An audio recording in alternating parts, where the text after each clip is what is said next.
you one of the topics. So we're going to be doing is presenting to people at the end. What we discuss is kind of like a scenario as to what the issue is, how do you approach a school board if the school board doesn't really help us. Most oftentimes that's what happens. What is a just gonna Okay. on an issue. Oh, Yes.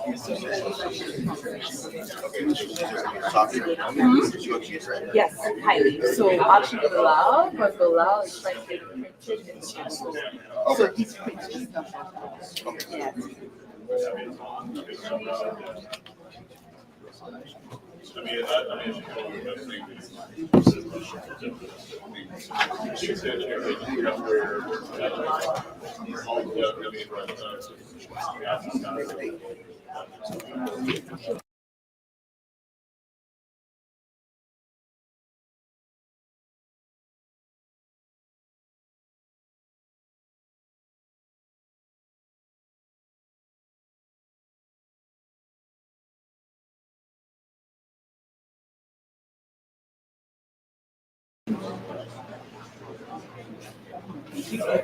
Are we gonna get started in about 4 minutes? 4 minutes?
Do they have to leave it alone or it covers?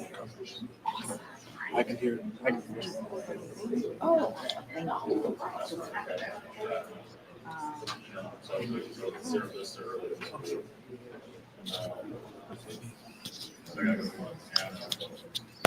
Yeah.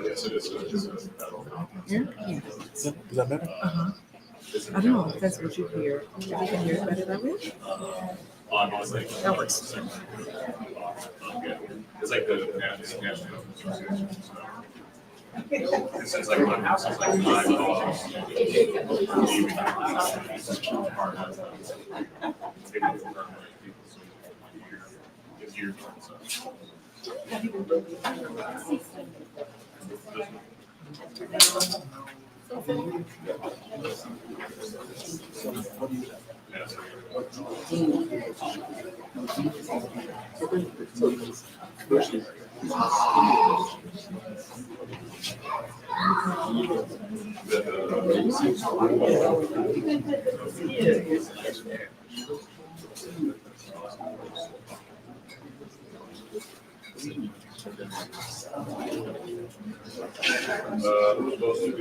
Yes.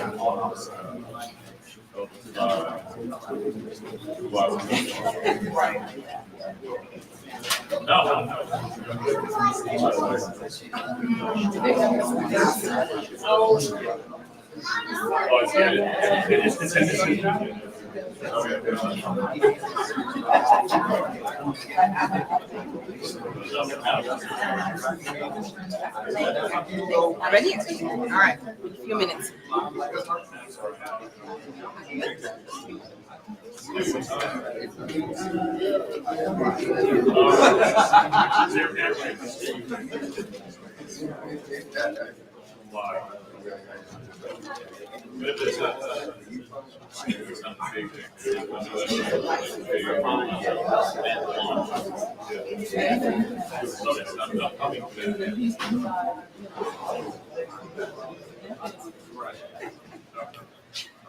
All right, I'm happy to see everyone is chatting. Morning, Miss Carol. We're about to get started now. We have breakfast snacks at the side. Thanks to Miss Regina, sponsor through McGraw Hill. So thank you for the donation. Thank you, appreciate it. Are you all, no, it's okay. That's Miss Sophia over there. We're gonna do all the introductions later, but we're gonna go ahead and get started. Welcome everyone. This is our second annual State of Black Education Town Hall. The first one was last year. It was a virtual event. And this year, in collaboration with OBFC, or Black Fathers Committee, Black Fathers Committee, OBCF, yes, our Black Fathers, OBFC, our Black Fathers Committee, yes. Where's Brother Bilal? We can't get started without him. Is he still in grassroots? Yeah, can somebody run over and let him know we're getting started? Sorry, he's a big part of this. And Brother Ali, this is also collaboration with Grassroots. They're having the babies next door, free breakfast activities over there, while the grown-ups have big conversations over on this side. So we're excited. Thank you for being here. As we wait on Brother Bilal, we're going to do some introductions. So this space is that we're in particularly is part of the Madabe School. It is a private micro school. The founders, they're not here at this time. She had to take her son to Atlanta, who's starting college this year. So we're very, very grateful for her giving us the opportunity to use the space. The classrooms are on that side. So Sister Fatima is grateful to have you here. It is open for use for events. And so if anyone is interested in using the space for events in the future, you're more than welcome to do so. Sister Fatima is open to connecting, having that conversation with community members. Also, we have, Brother Bilal is here, part of our Black Fathers Committee, who has collaborated in putting this event and discussion together. A little bit about myself. My name is Zoe Sarbo, for those who do not know. I'm an educator. I am, I would say, a cultural ambassador, and very passionate about the well-being of our youth. And being in the classroom, I have seen a lot of things, right? And it has, had me asking questions about what it is that we can do as a community to really inspire change and influence the change that we need and we want to see for our children and for the community. So we're going to be having a very robust conversation because I want us to all be involved in what that vision looks like and how is it that we can play a role in bringing it to fruition. So we're going to get started. We're going to start with the Black National Anthem. Of course, I have to mention our panelists are here sitting at the front. Thank you very much. Of course, we have a minister, student minister, Brother Halim here. Thank you for being here. He's going to be speaking at the end, so he'll be here throughout the event. And I'm excited to hear his powerful words at the end. So we have the Black National Anthem is going to be sung by our young gentleman here. And I think we're going to stand. And he said he can project, he doesn't need a microphone. You good? All right. Lift every voice and sing till earth and heaven ring, ring with the harmonies of liberty. Let our rejoicing rise high as the listening skies. Let it resound loud as the rolling sea. Sing a song full of the faith that the dark past has brought us. Sing a song full of the hope that the present has brought us, facing the rising sun of a new day begun. Let us march on till victory is won. Thank you. Thank you. All right, let's have a seat. Thank you for that.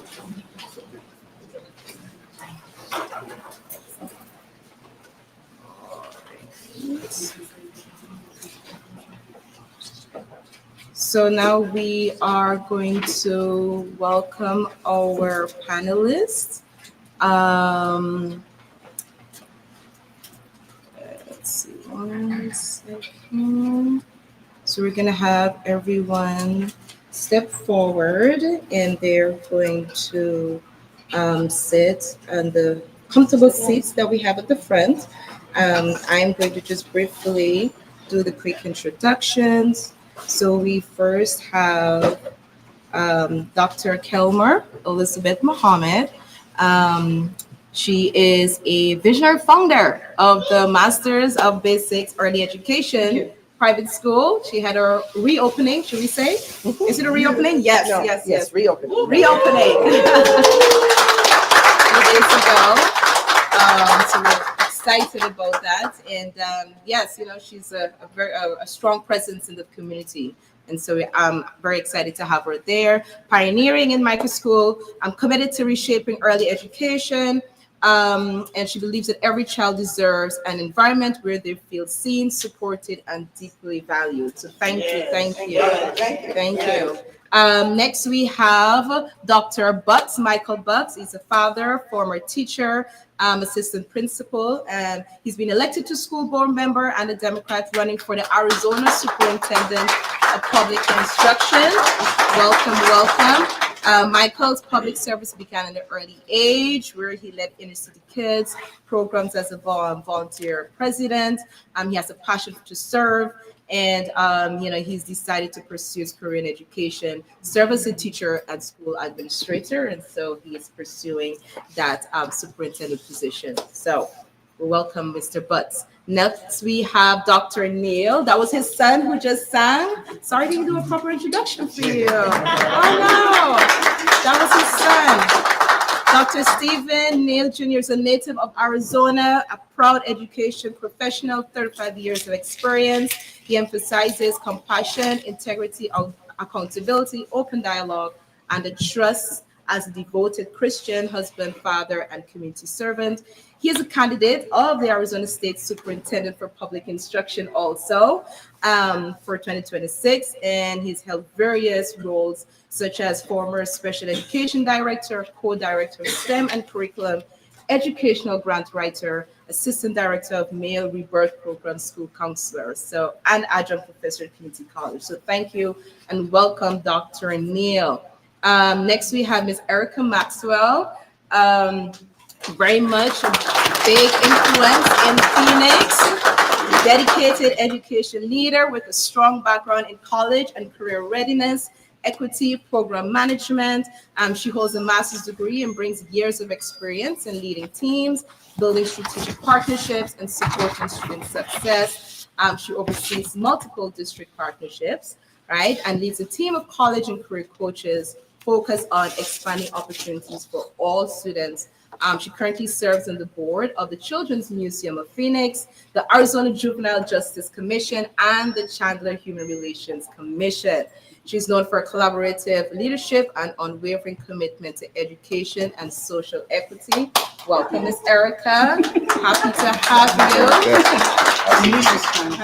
Dr. Garcia, my dear friend, West Indian, I have to mention that, from Belize. Dr. Garcia is both an educator and entrepreneur. She earned her PhD in psychology with a focus on cognition and instruction. She's a skilled educator who has taught all levels of education, a U.S. Army veteran of 10 years. She also serves on boards supporting veterans and education. Her research explores topics like parenting, immigration, and personal growth. Welcome, Dr. Garcia. Thank you. All right, so we have an amazing group of individuals here. So we are going to first, if there is anything that they want to say about themselves quickly, and then we are going to ask questions. Is that okay? All right, so this part is going to last for about 20 to 25 minutes, and then we're going to have a short break and then transition to the second portion of the day. Okay? All right, so starting with Dr. Kelmer. Greetings and thank you for welcoming me today. My name is Dr. Kelmer Elizabeth Muhammad, but you all can call me Sister Kelmer Muhammad. We're family, so I really don't. I use Dr. Kelmer when I have to get away with things, but normally my students call me Professor Kelmer Muhammad, Professor Kelmer, Sister Kelmer, teacher, ma'am, all of the above. So we're family, so please call me Sister Kelmer Muhammad. Oh, and just a little bit about myself. I'm originally from Boston, Massachusetts. I moved out here in 1986 with my 2 little girls, and you know, my former education is with the University of Arizona and so forth. But my most proudest thing is I was born and raised in the Nation of Islam, and so even though I got my formal education through the school system, but reality, the Nation of Islam taught me to be independent, and also to look at the curriculum, take the curriculum that the schools gave us and to make it into a education that is worthwhile for our children. So thank you once again for allowing me to be here.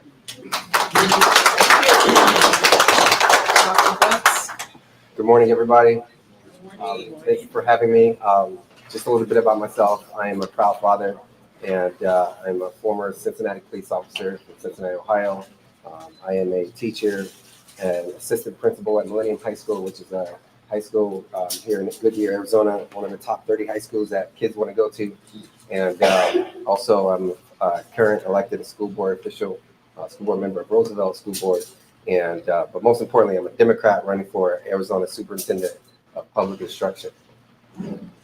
And so about 20 years ago, when I left the Cincinnati Police Department, I knew that in order for me to reach our kids, before, things happen in their lives and before they come into the system, I would need to catch them early. And so that's why I got into education, and that's what made me become interested in teaching in public schools and earning my doctorate in education. So I'm here excited to be with the panelists and to talk to you about education. Thank you. Thank you. Good morning. I'm Dr. Neal. Very proud and humbled to be here today.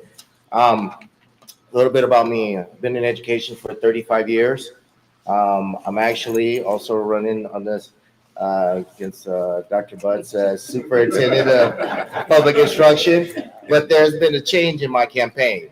I'm not running on the Republican ticket. I'm actually running on the labels.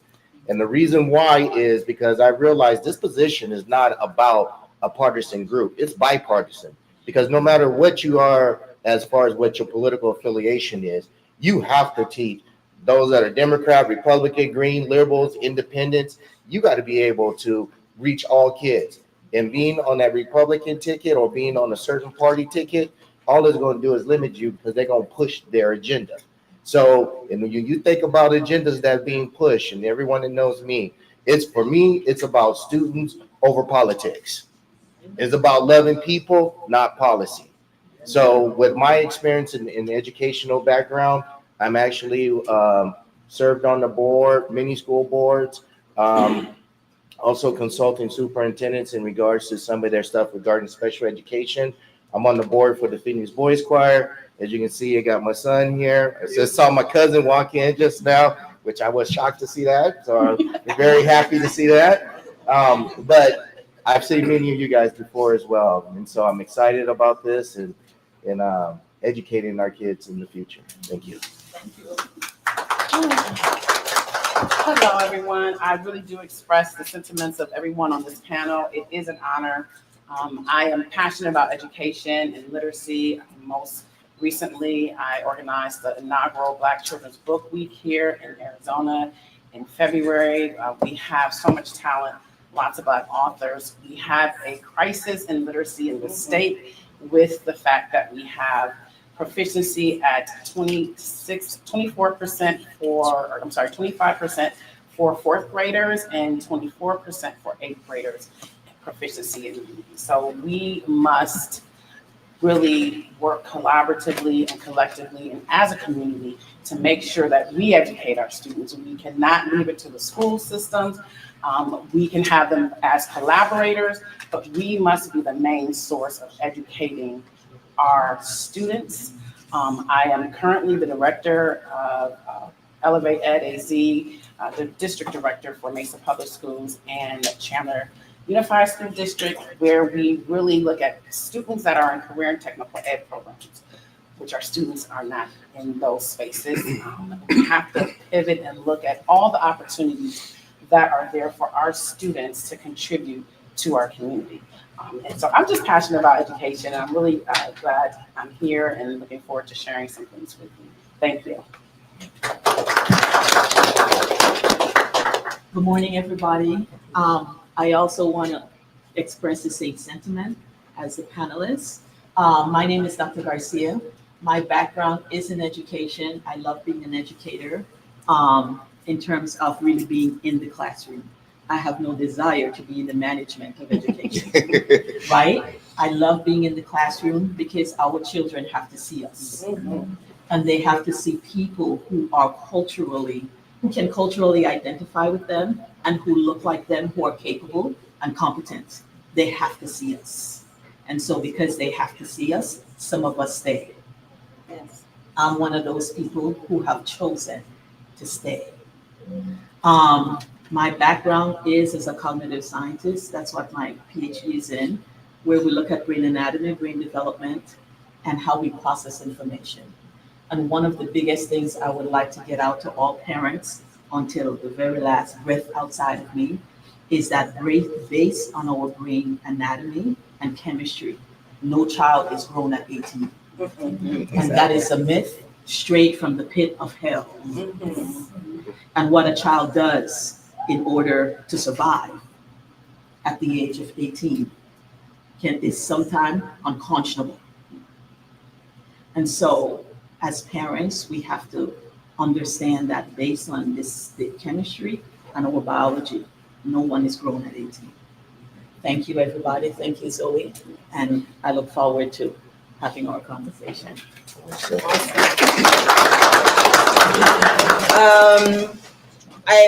So just want to give a little context, right? And with the space that we're in, before we get into the questions, I wanted to just share some words, right? For me, I was thinking about what's the energy that we want to move in moving forward, right? Knowing the kind of society that we live in. And so I kind of wanted to hone in on the term, the role of the village, right? What does that really look like in its essence? There's an African saying that we all know that it takes a village to raise a child, right? And what does that really mean in a real sense? And there are three key words and steps that stands out, right? The village, raising, and the child. The village is a community, that space, a group of people who are invested in the success of the community and the members that live within it. We have the raising, the word raising. Raising is investing in the growth and the development of a young person into adulthood and ensuring that they have everything that they need. And then that child is that young adult, right? Is that individual who is part of the community and expected to continue the traditions, the values, and the lifestyle of that community. And so as we think about it takes a village to raise a child, I want us, as we continue to have this conversation, are we in essence what we're doing today? Right? So in the African context, the responsibility of raising a child is not just for the children, it's a responsibility for us, not just for the teachers, but a responsibility of us, the collective. I would like to believe that this is the reason why we're here today, to reinforce that village concept, right?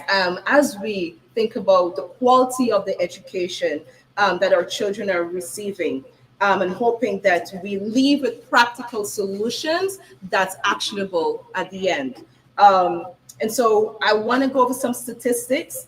Some of us know this, some of us don't, right? So for ELA in Arizona, we are 53% minimally proficient as a community in ELA, 53% minimally proficient, 19% highly proficient, 23% partially, 5% proficient. Now, I'm an 8th grade teacher, right? I'm seeing our babies as they're graduating to high school, and I'm like, I don't know, right?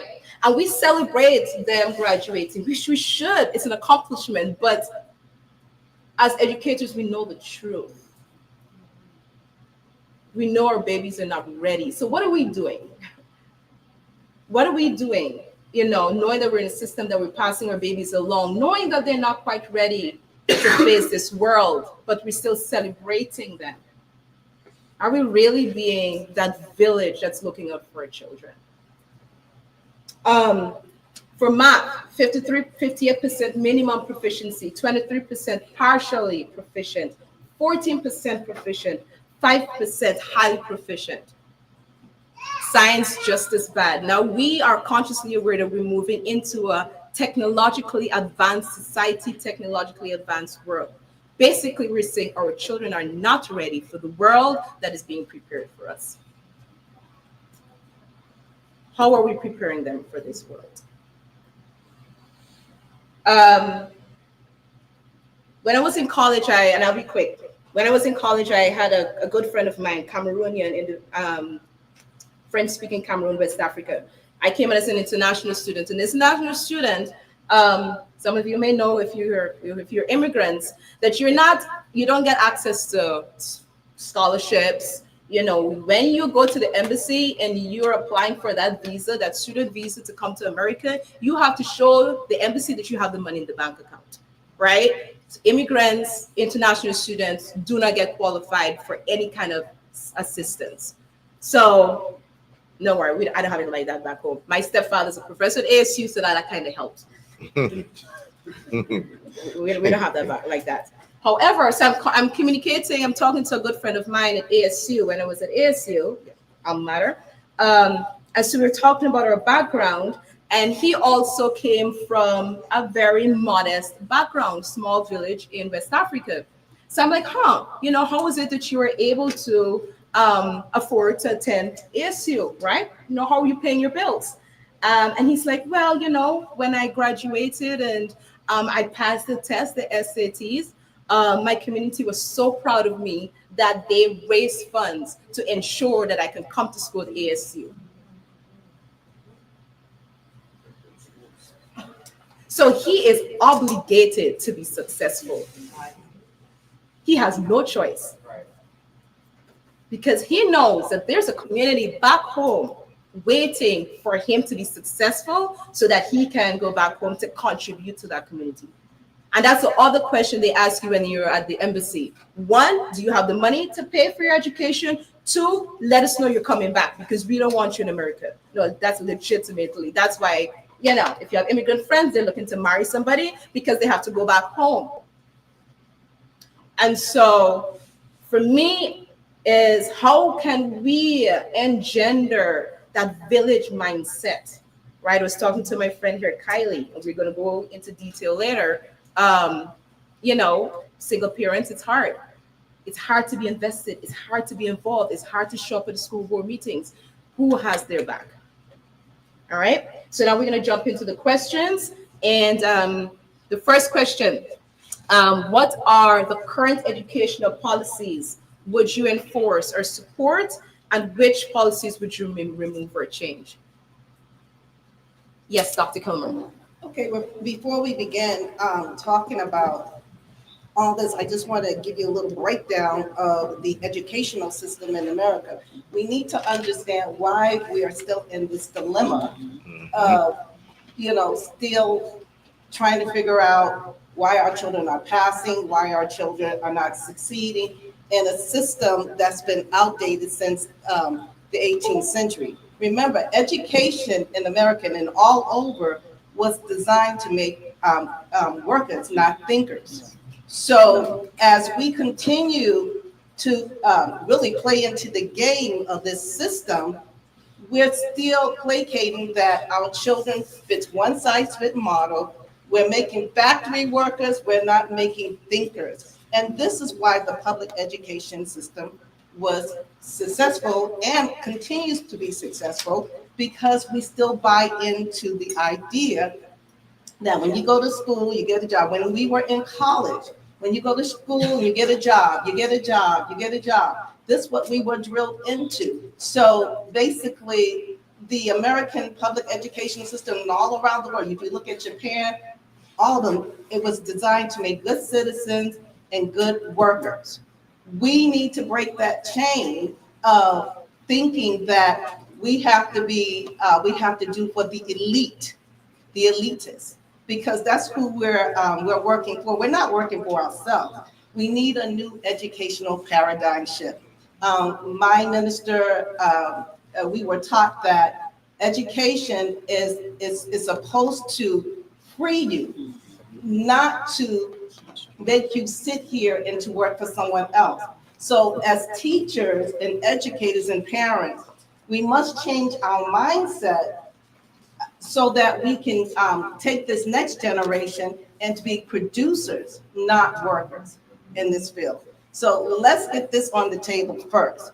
We need to change our mindset. We need to become educators, but also produce a nation that can thrive.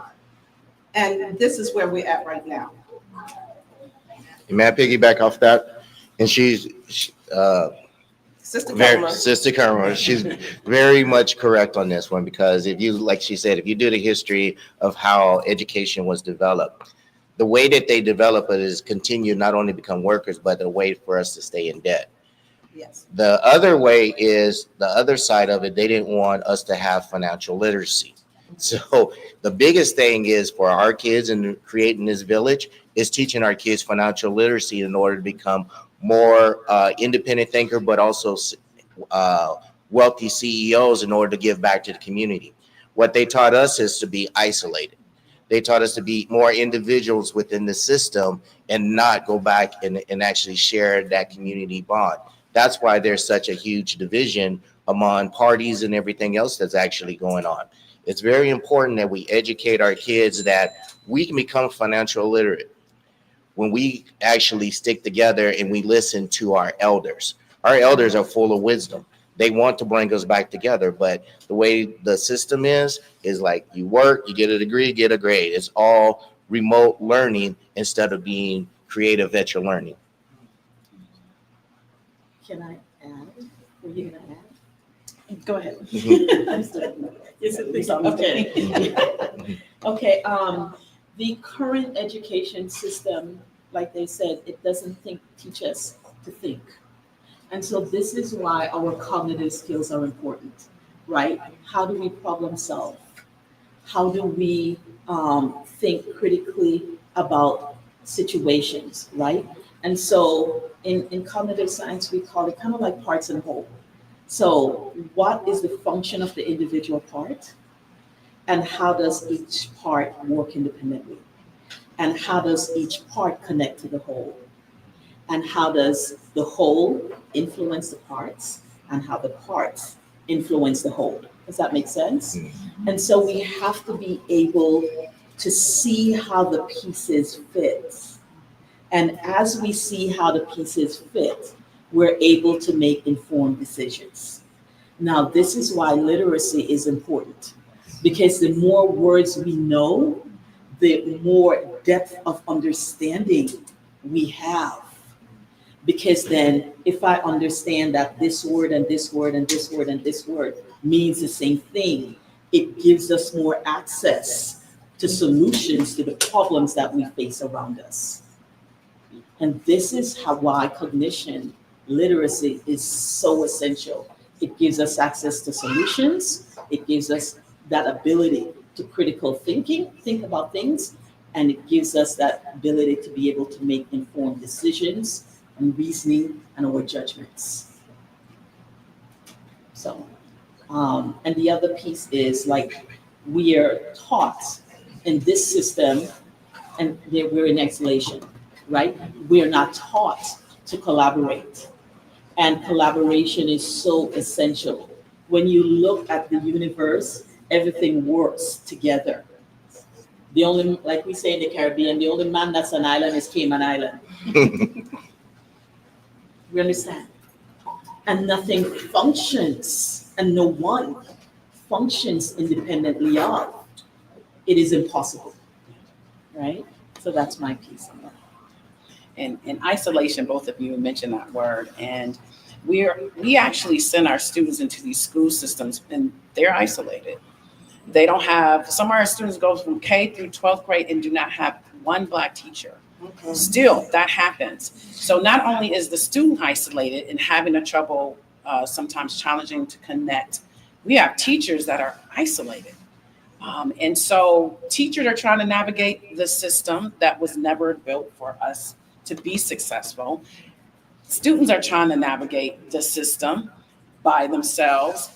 Parents are working, and when you have such a system of economic system where you have so many parents really just trying to make ends meet, and many times they're unable to really give a child the attention that they need or the school the attention, they're trying to navigate things themselves. It creates isolation all around. We are missing a lack of support. We show up many times only when there's an issue, not consistently knowing what's going on. You can go to school board meetings. They're free. They have their schedule out. Even if you want to talk, there is a process for you to say something. So the system that wasn't built for us, we have to still learn and navigate the system so it works for us. We have to put them on notice when things are not going the way they should be going.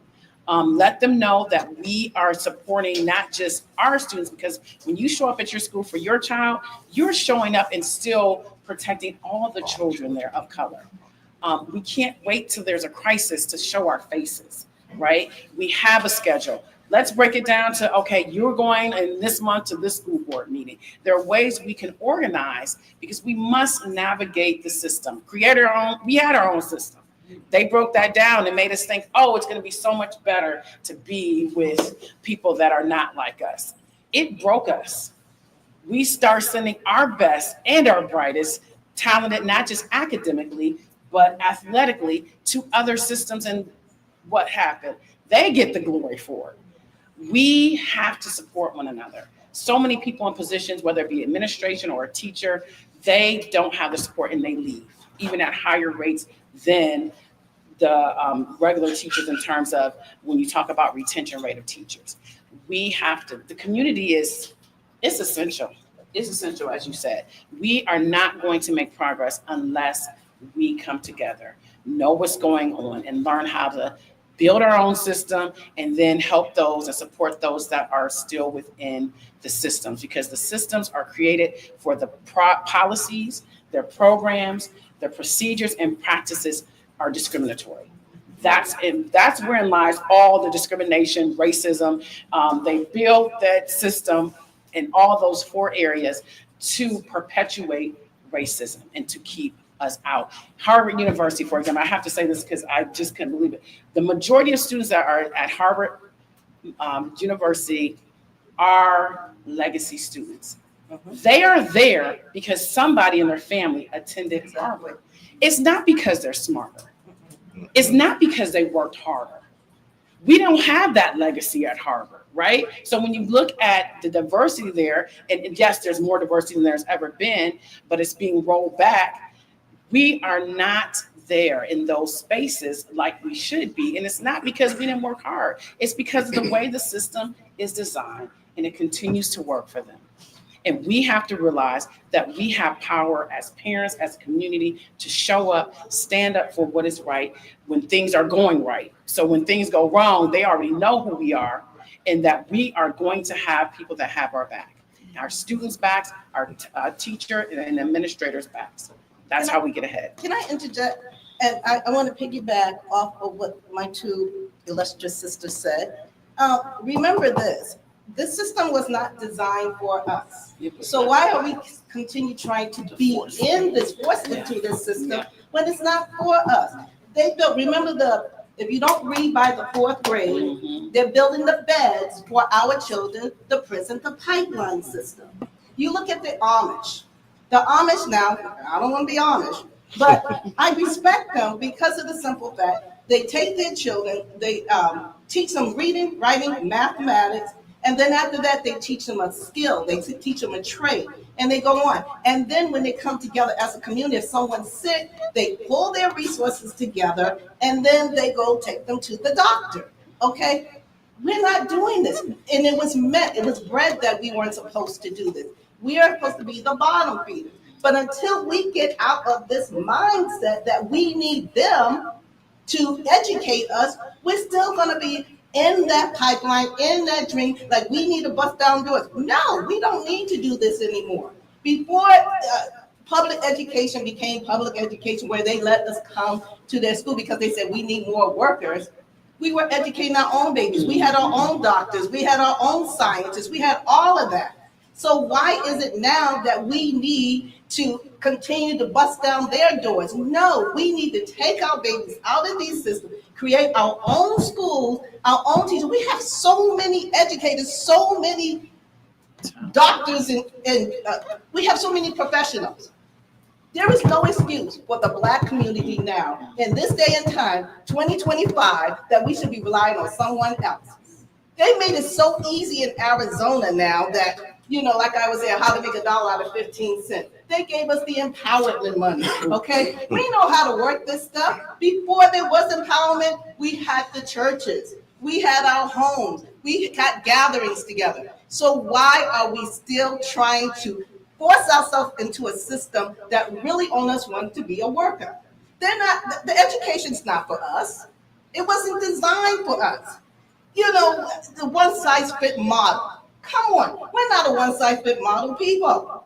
So why are we still trying to be a part of them? They don't want us, so let's do what we do best. It's too many of us educated here. Too many of them. Everyone finishes a high school diploma or they have an 8th grade education. The Amish go up to the 8th grade, reading, math, and literacy. We have so many trades.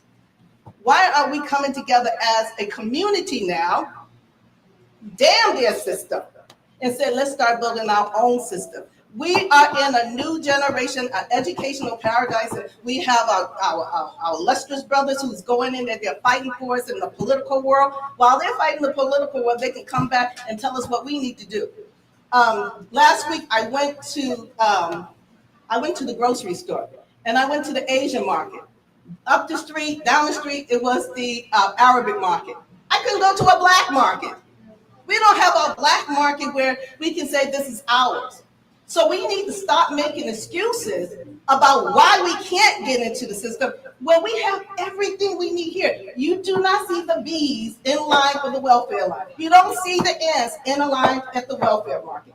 Why are we still asking for a handout when we got everything? Right now, we need to figure out how are we going to come together as a community and do for self, build our own school.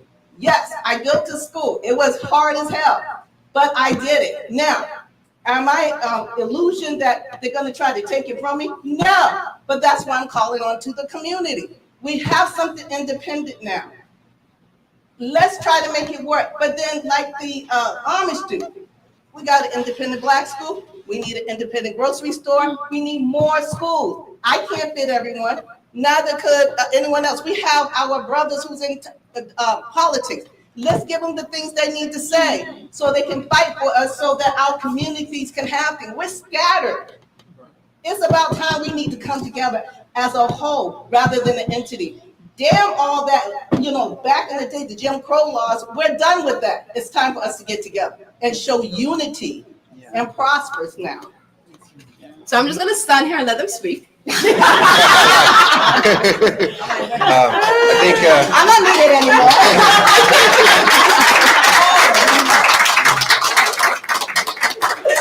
so. I have yet to respond to the question. So the question was asking us which policies do we agree with, right? And so what I want to share with you all today is that since the legislature has been officiating and started in January, about 1,724 bills were introduced as educational policies. Okay. And out of those, 174 were signed by the governor. Okay. Which is still a lot of educational policies for us to educate ourselves on to see how that impacts our Black students, right? And so when we talk about which policies do we support, which ones are we against, we really got to kind of drill down. And so, you know, unless we know what those policies are, even before they get to the governor's desk, we are somewhat of a sitting duck.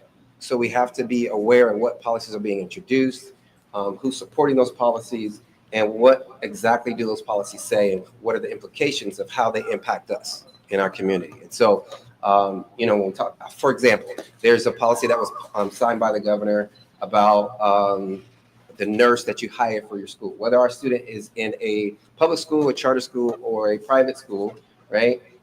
We have to make sure that the nurse that we hire, their credentials are aware by the community, and that the students and the families, that they know those credentials that you hired and brought on board, right? That was just passed. So we have to know what those particular policies are. And there's so many to get into that, you know, I think that the main one for me that I'm behind is putting the right funding behind all educational systems, making sure that all students have what they need financially to be successful. Arizona is number 4950 in the whole country on how much we spend per kid when you talk about dollars. And so that impacts every kid, right, in every particular environment in Arizona. And so because we're last, because we're spending so little on our students, that's the main policy I support. Let's spend more money per kid, because once you do that, then you can give all of the necessary resources and staff members and curriculum pieces that you need to purchase to educate your kids, our kids, in any environment that they're in. And so I just want to share that with you. And thank you for that. Thank you for that, Dr. Butts. I am okay with the direction, because it's a balancing act that we have to take, right? It's walking that fine line between removing ourselves from a system that doesn't work for us, but still knowing you're part of the system and how we can make it as efficient and palatable as possible so our children who are part of the system can survive, right? And so we're having two conversations here at the same time, which is okay, right? We're talented, we're smart, we can handle it, right? So how is it to strategically navigate both paths, which are both absolutely necessary, right? Creating a new world that we need, but also knowing that we're in this society that we need to navigate and understand how to do it effectively, right? And so, yes, a couple of days ago, I attended a meeting in Tempe. They had a conversation with some of our representatives, and I asked a question. The topic was building resilient communities. And I asked the question, how was it in the condition that we're in it with the education system? How do we ensure, or what steps can we take to ensure that we have a strong community moving forward, knowing that our children are not passing, right? And 2 out of the 3 who are based locally said you have to go to the school board, right? You have to be involved, you have to speak. That's where I'm saying, we can't do anything. One is a councilwoman, the other one is a senator. I'm not going to say anything else because you'll know who it is. My question is, Dr. Butts, you just mentioned the fact that we need to pay attention to the policies. Do we have any influence as a community as to what policies that are being presented and passed? And is the end all be all really the school board, which is usually a group of people who really don't look like us, don't care about us, and oftentimes don't give us what we need? So this is anyone in the panel, but really is the answer the school board? Can we hear the question one more time before Dr. Neal? Yes, sure. So as community members, right, what are our options in seeking redress and getting support from that, from the governing level? Is it the school board who are the only group that we can have to turn to? Or, as you were mentioning, pay attention to the policies that are being signed and passed along? At what level should we really be paying attention that can really give us the answers that we need and the support that we need? I think the biggest thing you have to do is be able to know your councilmen and councilwomen and know who your LD reps are and your PCs that are in your area, because that's where it's more effective. A lot of times when you go to the school board, if they're bringing up a topic, you're already too late, because they'll give you your 1 minute or whatever to speak. But for me, I've attended a lot of school board meetings. They'll listen, but they don't respond, and you're just waiting for that response. And then some of them that sit in the school board meetings tune you out because they know they don't have to respond because the decision's already been made. So it's very important that you get involved with your city and know what your city is, but also attend some of these meetings that's held down at the Capitol, whether it's over in the Senate or over in the House. Because what happens is you can sit at the top and you can observe. You're not participating, but you get to see how processes are made. And how processes are actually made is like we're in a room like this. We're up here talking about a policy. Everybody out there socializing and communicating. And then somebody may say, hey, we need to calm it down so I can hear. But a lot of time it's a lot of activity that's on the floor versus what's going on. And they don't go in the details of the pros and cons of the bills. That's where you have to know what bills are actually being supported, who are sponsoring them, the yays and the nays. That is all research that you have to do on your own. Because I saw some House bills and I'm like, how did that just get passed? And I was shocked, because if you knew the bill and you studied the bill, you knew it was going to hurt people. And so that's why it's so important to get in touch with people, your LDs. I would say your LDs and your PCs are the first line of steps to go. Go to the board meetings in order to be informed and knowing what's going on and speak your voice. But a lot of times, by the time that policy is made, it's already too late. And going back to what this sister said about one of the policies is that early childhood development.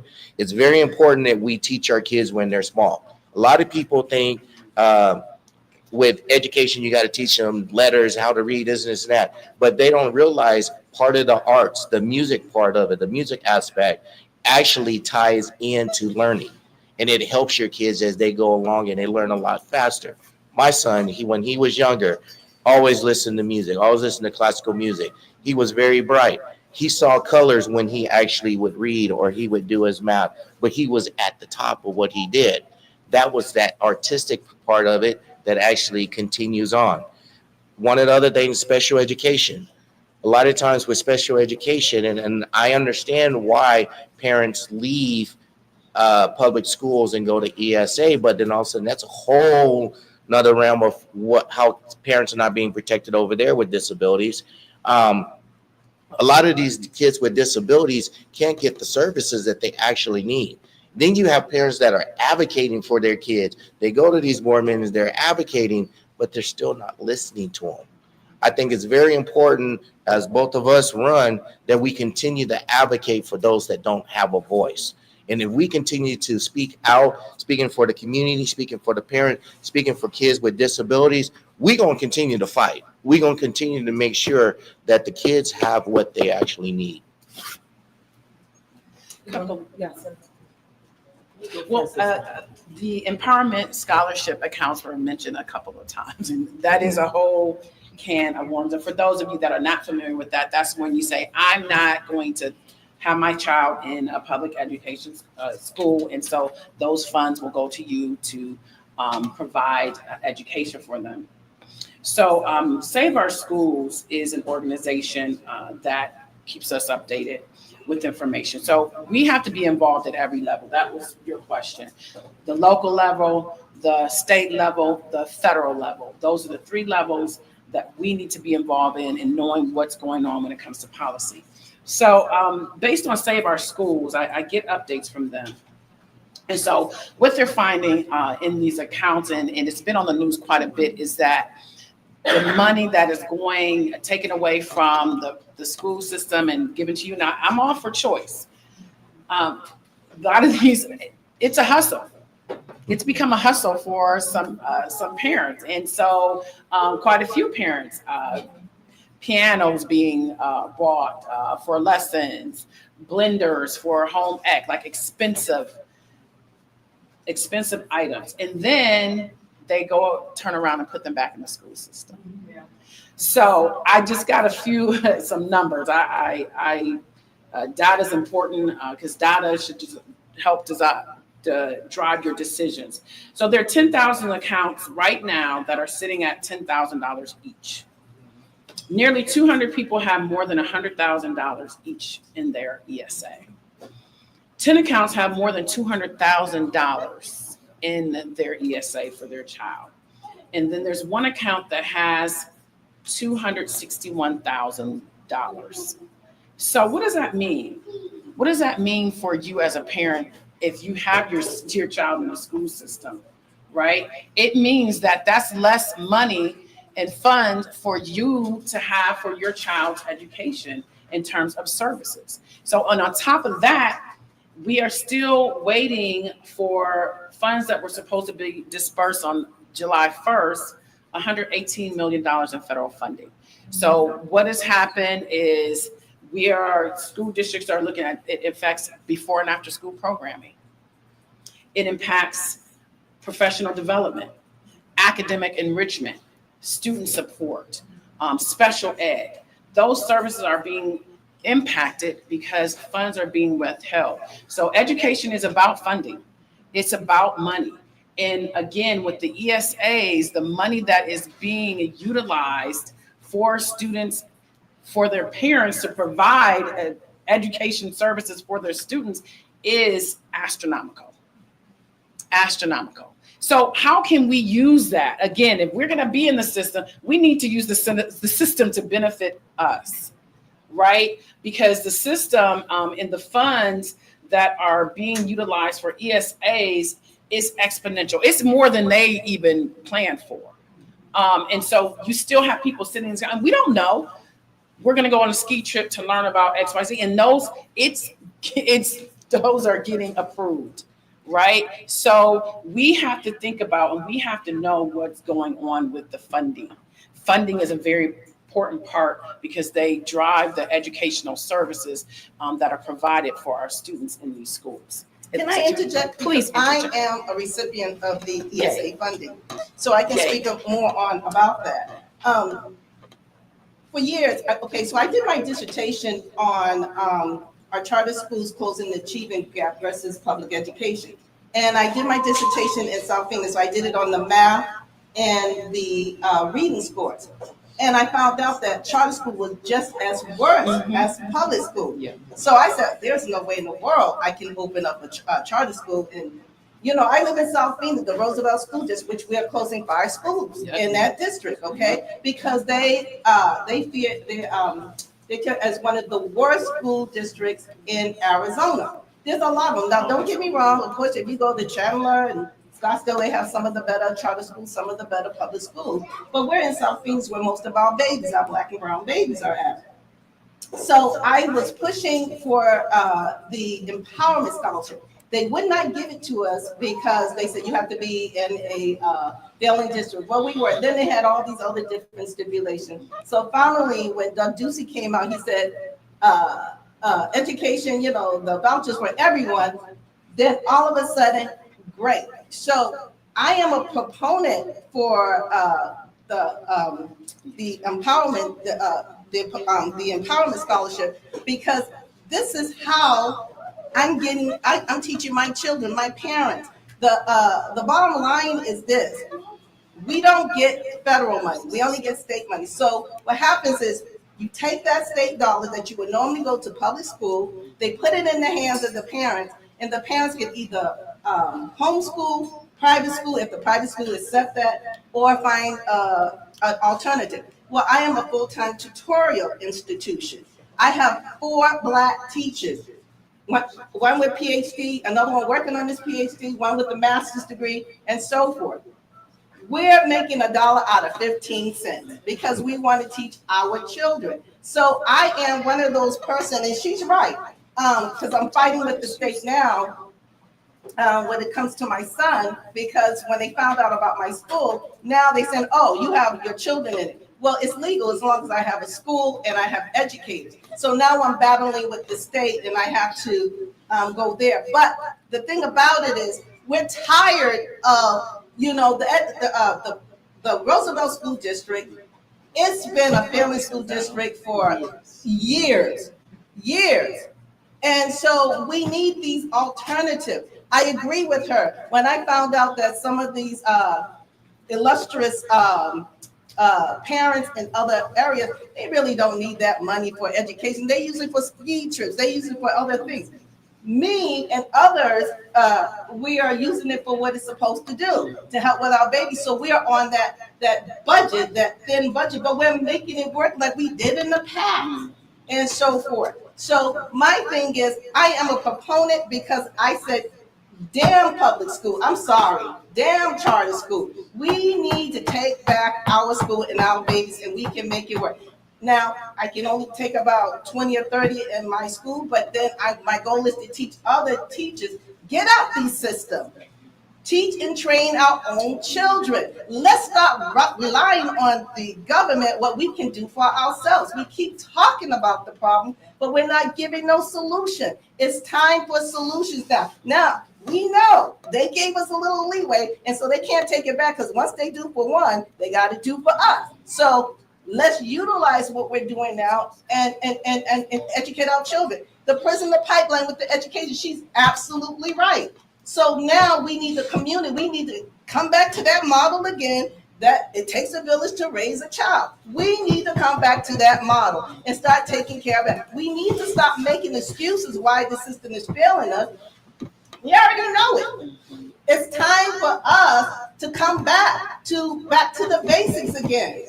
I am not, all my parents are on the scholarship. I don't take a dime from them. So you know I'm working on a shoestring budget. But, and you know I'm not getting paid for what I'm supposed to get paid for. But that's okay, because it will come in due time. Because the community, they're rallying against, I was so honored and I'm so thankful and grateful that last Saturday, I had my opening, and it was like standing almost 120 people that showed up, but it was the community that showed up support, because everybody, we're hungry for it. We are all hungry for a change. We don't want no more excuses. The public school system sucks. I'm sorry. Especially in Arizona, they give us average 7,000 for the year to educate one child. You go to New York, it's 22,000. Vermont, 38,000. We get $7,000 state money. We don't get the federal money. So how to make $1 out of 50 cents? We make it work. So I am a proponent, because I'm tired of the system, and eventually God's going to be there and he's going to help us do it. But he's waiting for us. You know, what is the saying, Helene, you know, when my people call by name, then we will come. We need to come together, people. We're wasting time. You heard her. Somebody in the office, he don't give a damn about us. They don't give a damn about us. When are we going to come together and start giving a damn about ourselves? And I like the conversation with ESA, right? Because these are conversations I'm having with several people. And there's a question that I have. We talk about the money being removed. Based on my understanding, right? Because the ULA, the school that I'm starting, Dr. Kelmer is helping me with that, Yes, right? I'm approved for ESA also. Based on my understanding, the money that the family gets, it's the allotted amount that is designated for them in the school system. So help me understand. If this child leaves the public school system and goes and is doing a micro school or a charter school or a home school, that money that family is taking to go on a ski trip, is that somebody else's money that they're getting access to? So why is it that I'm hearing the argument that, oh, you're taking money out of the school system, as though I am robbing another child's ability to get a good education if it's money that's already designated for my child? Can somebody help me understand? Yeah, and let me just explain this. So your tax dollars pay for public education, whether you like it or not. Right. Okay. So when you so what Arizona did was they said, okay, let's take those state dollars that you would normally pay for your public school, let's put it back in the hands of the parent, and then the parent has the choice, because they, you know, it was the church versus state, and they didn't want to get into the law about that. So they said, okay, this is what we'll do. We'll put it in the hands of the parents and let the parents choose where they want to go. We don't get federal dollars. We get state dollars. So wherever you decide to take your state dollars, you can do homeschool, private school, or whatever. You can go back to the charter or public school. But that dollar, that dollar with your child, it follows you. Okay, they put it in the hands of the parents. So I have to buy for those parents and say, hey, this is what I offer, and they pay me. If they don't like me, they can take their dollars and go somewhere else, or they can go back to the public school. So we're not stealing any money that's really yours anyway. This is your money, okay, that the government said, let's take your money and you do what you want with it. Because to be honest with you, they could care less if you're educated or not anymore. Exactly. They don't Exactly. care. They really don't care. And what they want the brown bodies to go into those prisons and to those industrial complexes. Now, you know, what they do in Scottsdale, they take their little state dollars, they already go to private school anyways, and they pay for their ski trip because they really don't need that little $7,000 a year. They make more money than that. So they take their little $7,000, they buy their little ski trips and everything. And are they smart? Yes. Yes, they are. But see, we're poor, so we can't afford to go on ski trips and things like that. So we have to rely on the community so we can do those extra things for our children. So I'm gonna see if we can. So this is great. So now I know we have a few people who want to respond and make their comments. Now I'm giving you some options. Do we like the flow and we can really bring in the audience and have a conversation and ask questions and have a discussion, or transition to a different format where I was going to have us break into smaller groups and discuss specific questions and topics? So are we okay with this flow? Do we want to continue this dialogue? Yes? Awesome. For those who get thirsty or hungry, we may still have some bagels over there, some coffee, thanks to McGraw-Hill donation. We have Grassroots with juice and other fun stuff. All right?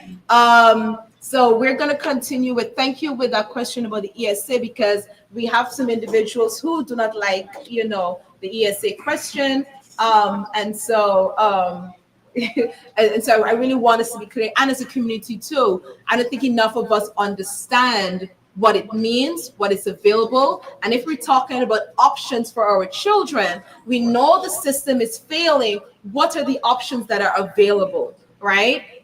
So we're gonna answer that question.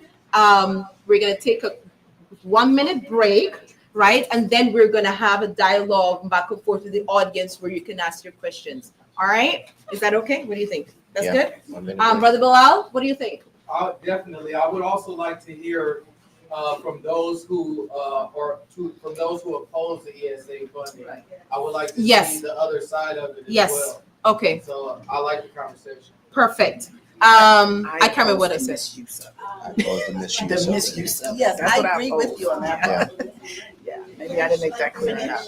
Yes, I know Dr. Garcia, you wanted to say something, and then we're gonna do a quick You wanted to say break. something too, right? Yeah. Okay. And Dr. Butts wanted to say something. Yeah, let's do the break. All right. Yeah, 1 minute break. we did a break. And then we're gonna regroup. Right? Then we're gonna regroup.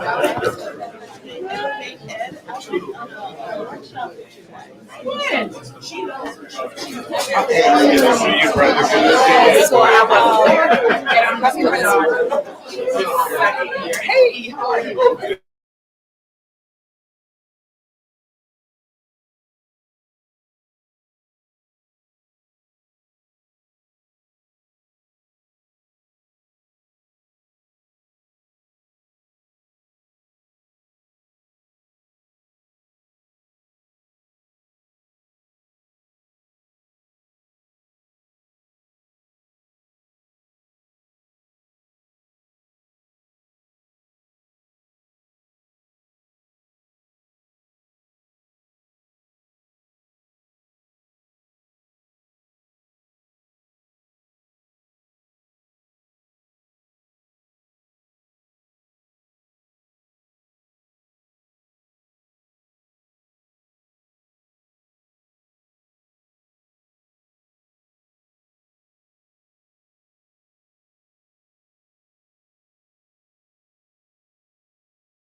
Right,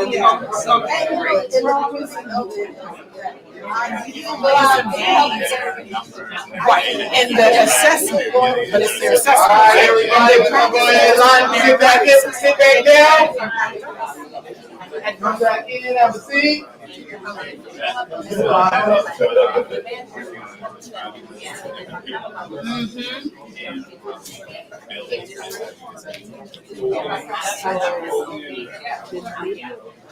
Dr. Neal, I should probably get in it first, so I know.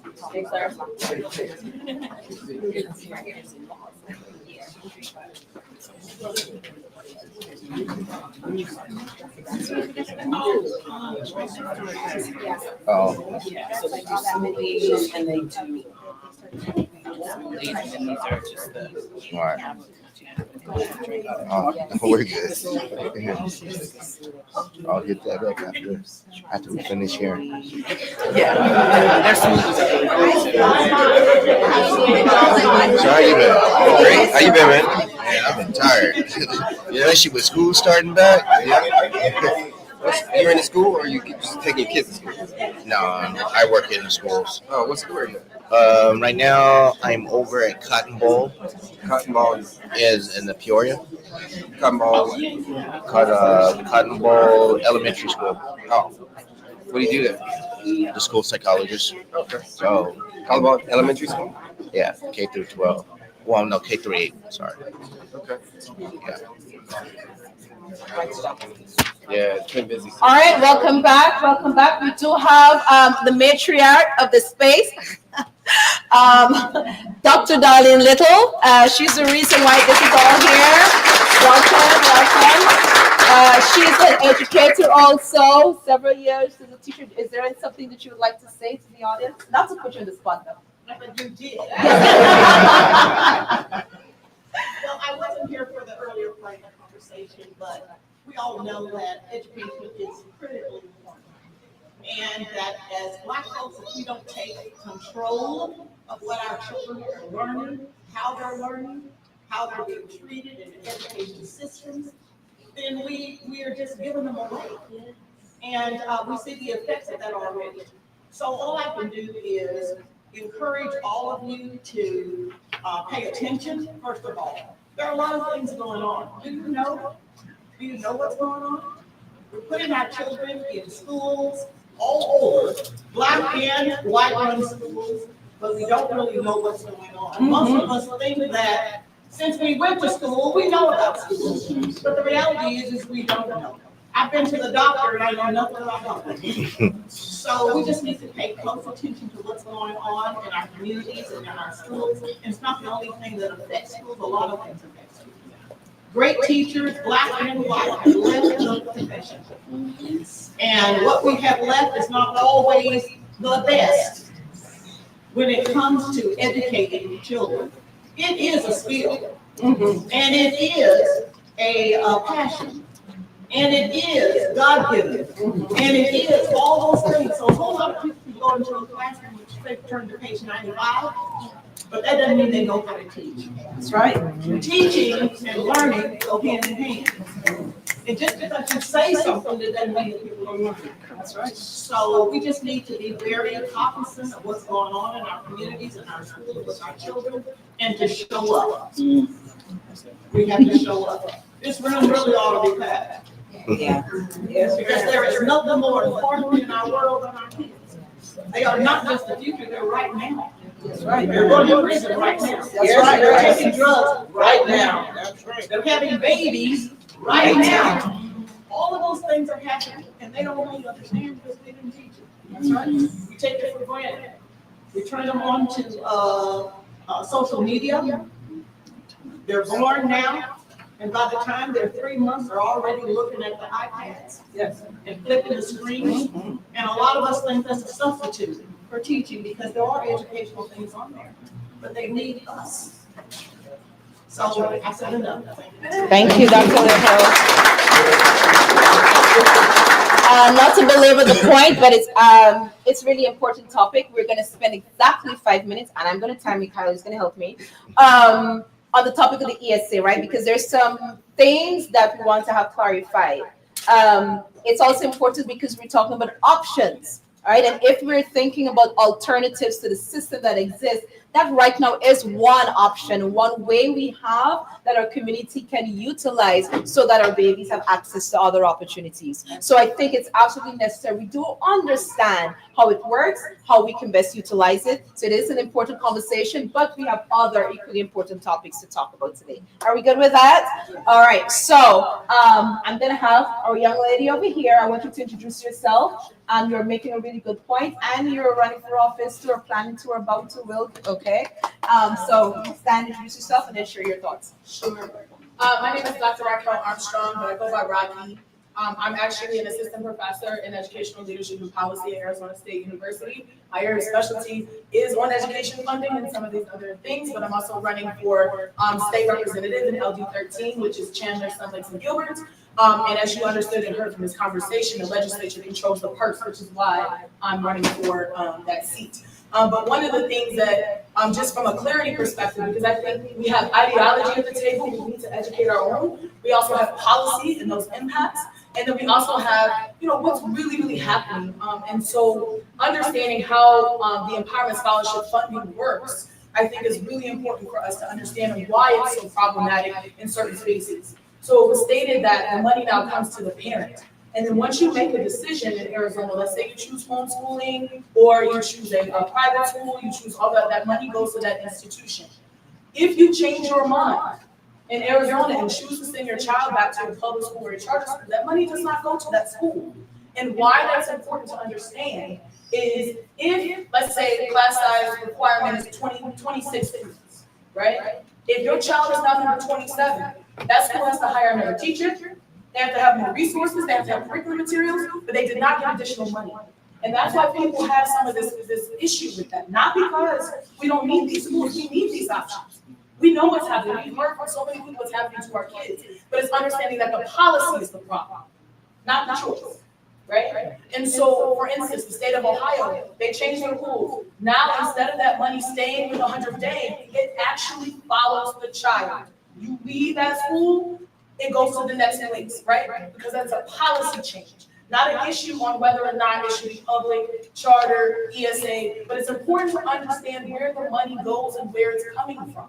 Because we also know that, as we said, the system hasn't been designed for us. So the more we utilize, what do? They change the rules. Like you said, you're fighting the state. They change the rules. So we have to be conscious of how the policy is being designed, who's using it, why, research, right, so that we can actually be informed on the choices that we make. Thank you. All right, so thank you for clearing that up for us, and it helps us a lot. So it's not an either or, it is understanding what it means, and then it's just for us who know that we are going to benefit from it. We have our policy makers, or potentially, right? A lot of makers, right? Not makers. Not the enforcers, right? Influencers. Now that we're Kiana's here, yay! Everybody, welcome. Kiana's here. So we know what the problem is. Now, how are we going to ensure, like what Ohio did, right? That's a task. Ensuring that depending on the choice that we make, we're not losing out on that money, that money follows the child. And that's where this information, this conversation is important, because now we're aware of what the real problem is, right? And so hopefully we can have a task force, a group of people who could be like, all right, this is your job. I don't want to do that. This is your job, right? Help us write policies and ensure that this goes into place so that is no longer a problem, and then we can really take advantage of it, right? So thank you for that. And so now we're going to switch gears. I want to talk a little bit about the cognition part, right? We have a few individuals in this space, brilliant minds whose area of focus and interest is the brain, our young children's ability to develop the decisions that we make and how it's affecting their ability to learn, right? And so I'm going to have Thurston speak, because he can really piggyback on what Dr. Garcia said earlier with the fact that we learn differently.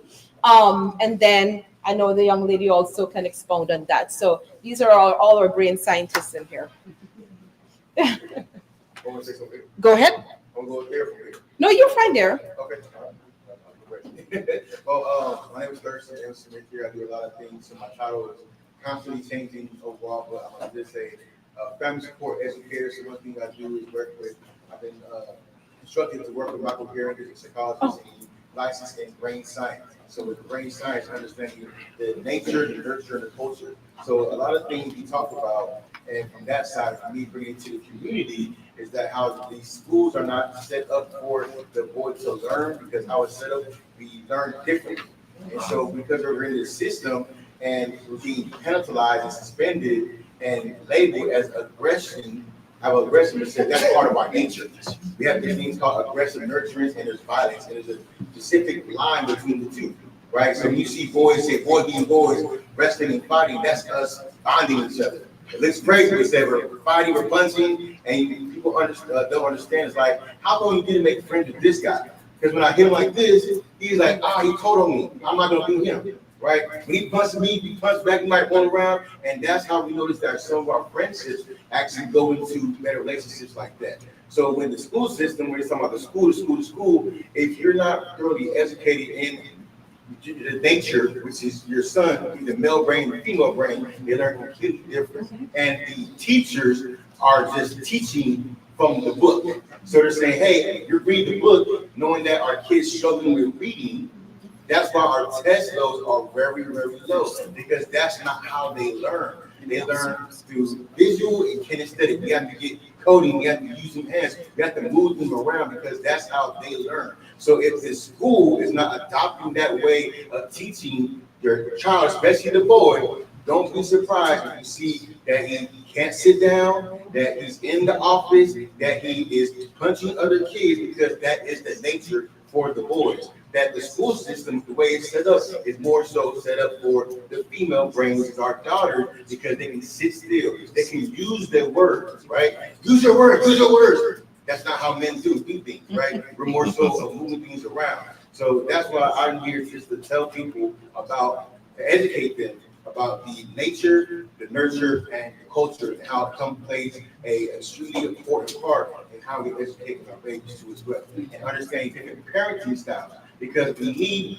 everything to work together. It's the school and the parent. It's not just school. Well, then again, what are you doing when the teacher sends the email or sends stuff in the backpack? Are you going through the backpack when they get home and say, hey, here's your homework assignment. Hey, let's block out time for you to do this. Or, hey, let's think of different ways for you to learn better. And then follow with those emails, because even for myself, the teachers are sending out emails notifying you about where your child is at and what they need to do. And then you get to the IEP meeting and you're just blown away, but this has been an ongoing thing.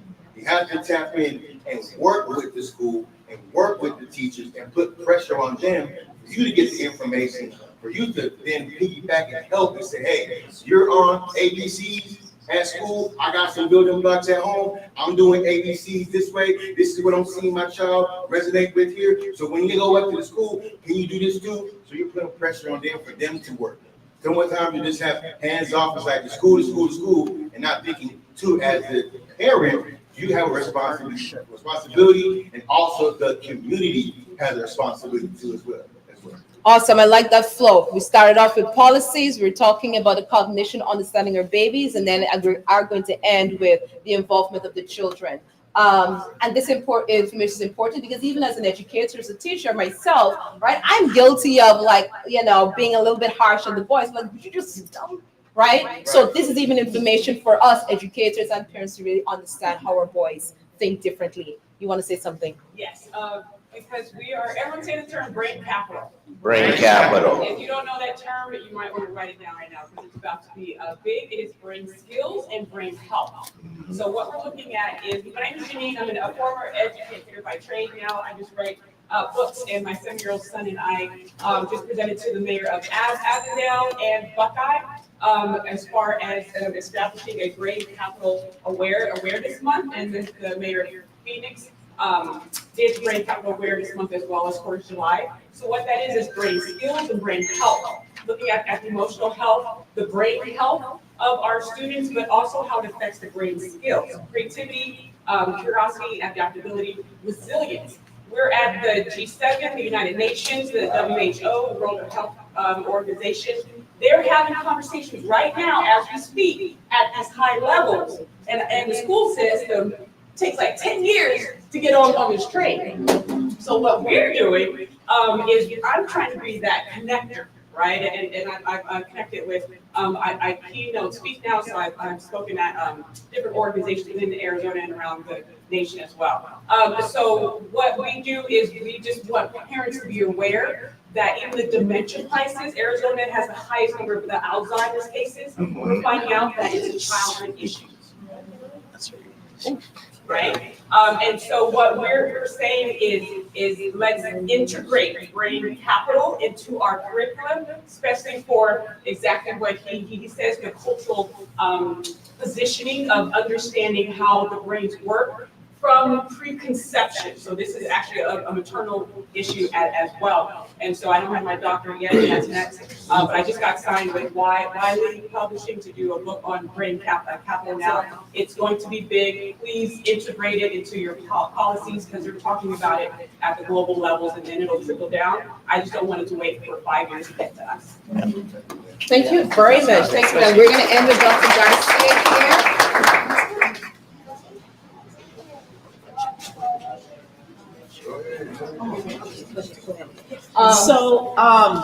In terms of, so you guys, when we have the brain, there are two components there. One is the brain anatomy, and one is the brain chemistry. So when you talk about dopamine, endorphins, serotonin, and so forth, what are those levels of the actual chemistry of our brain? So that's one piece. The other piece is the actual anatomy. How large is our prefrontal cortex, right? How large is our amygdala? How does it play into the emotional regulation of that individual? Does that make sense? And so we have all of these pieces coming together simultaneously as we navigate the world and as we learn. Okay? Now, when we're talking about trauma is one of those things that absolutely impacts the development of the brain, but also the development of our nervous system. And so the hippocampus, and you guys remember this word because you're going to hear it over and over.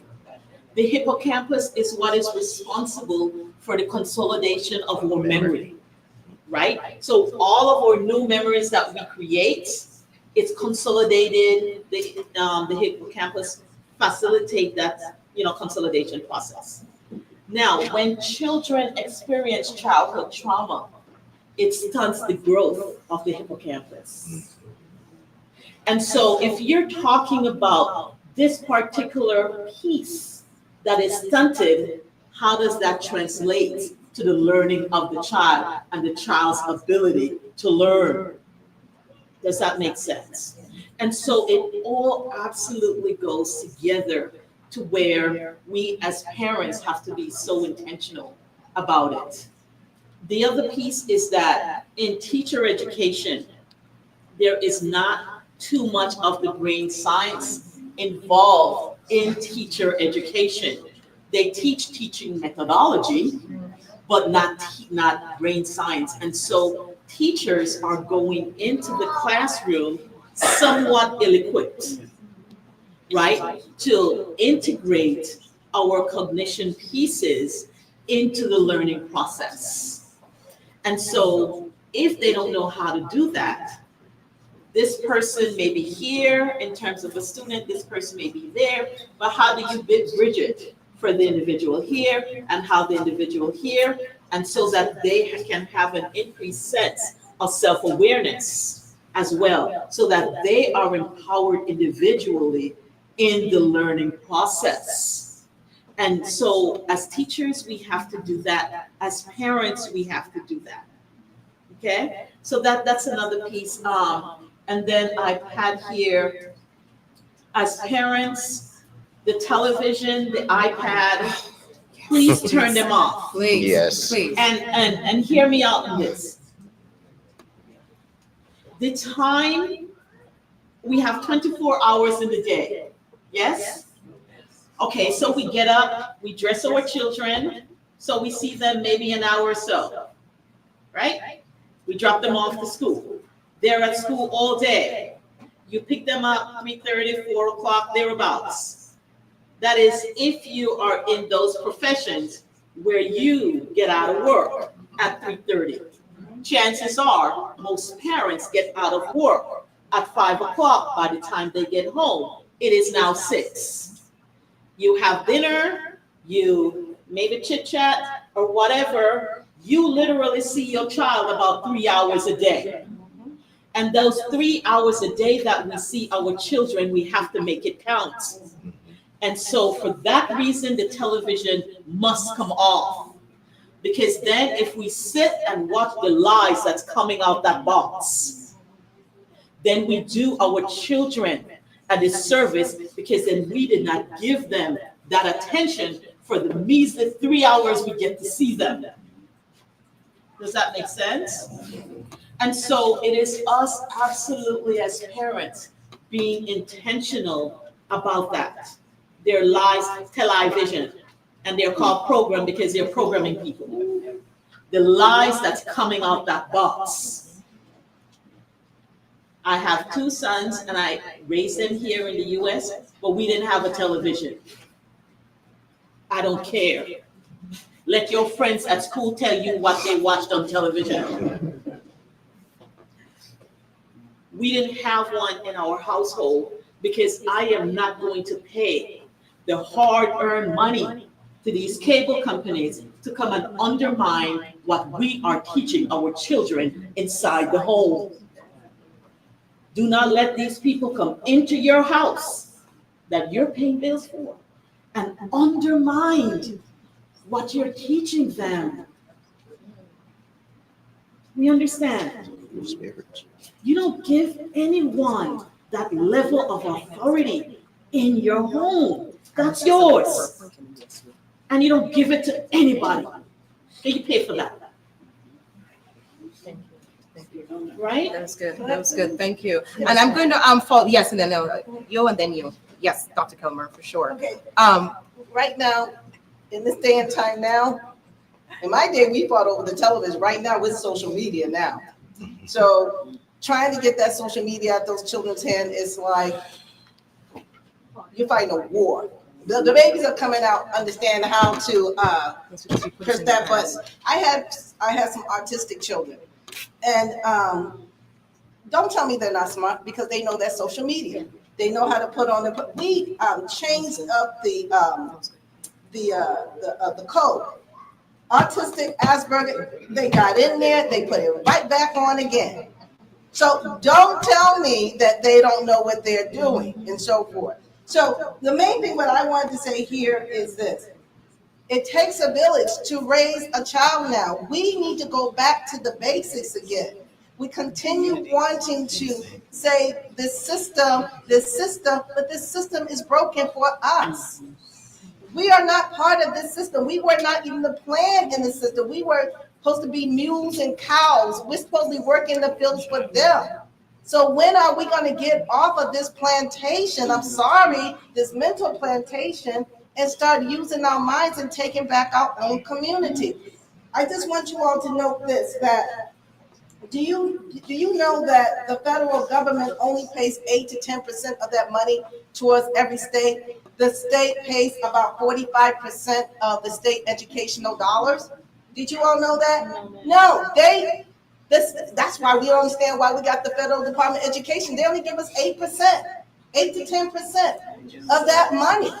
Then when it comes to the food, do you know we only get, for the school lunches, we only get 10%, 8 to 10% from the federal. The rest comes from the state dollars. Our tax dollars pay for the school lunches, not the federal, but they have the biggest platform. They got the big mouth, no child left behind, race to the top. They control us. Now, I'm not a Trump fan, and I'm neither one. I'm an independent, but I understand that the reason why they got to close down that Federal Department of Education, because they're not doing anything. They only put us in debt. Do you understand that there is no cap on college tuition. That's the reason why the colleges and universities can continue to run up that money, because the Department of Education said they can't.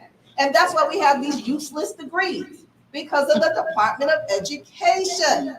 So, by the way, we've been bamboozled, we've been duped, okay? So it's time for us to get off of this train, and we need to start with the village. I agree with my sister. Boys, when I was taught, I grew up in the Nation of Islam at Muhammad's University. The boys went to school in the mornings, the girls went in the afternoon.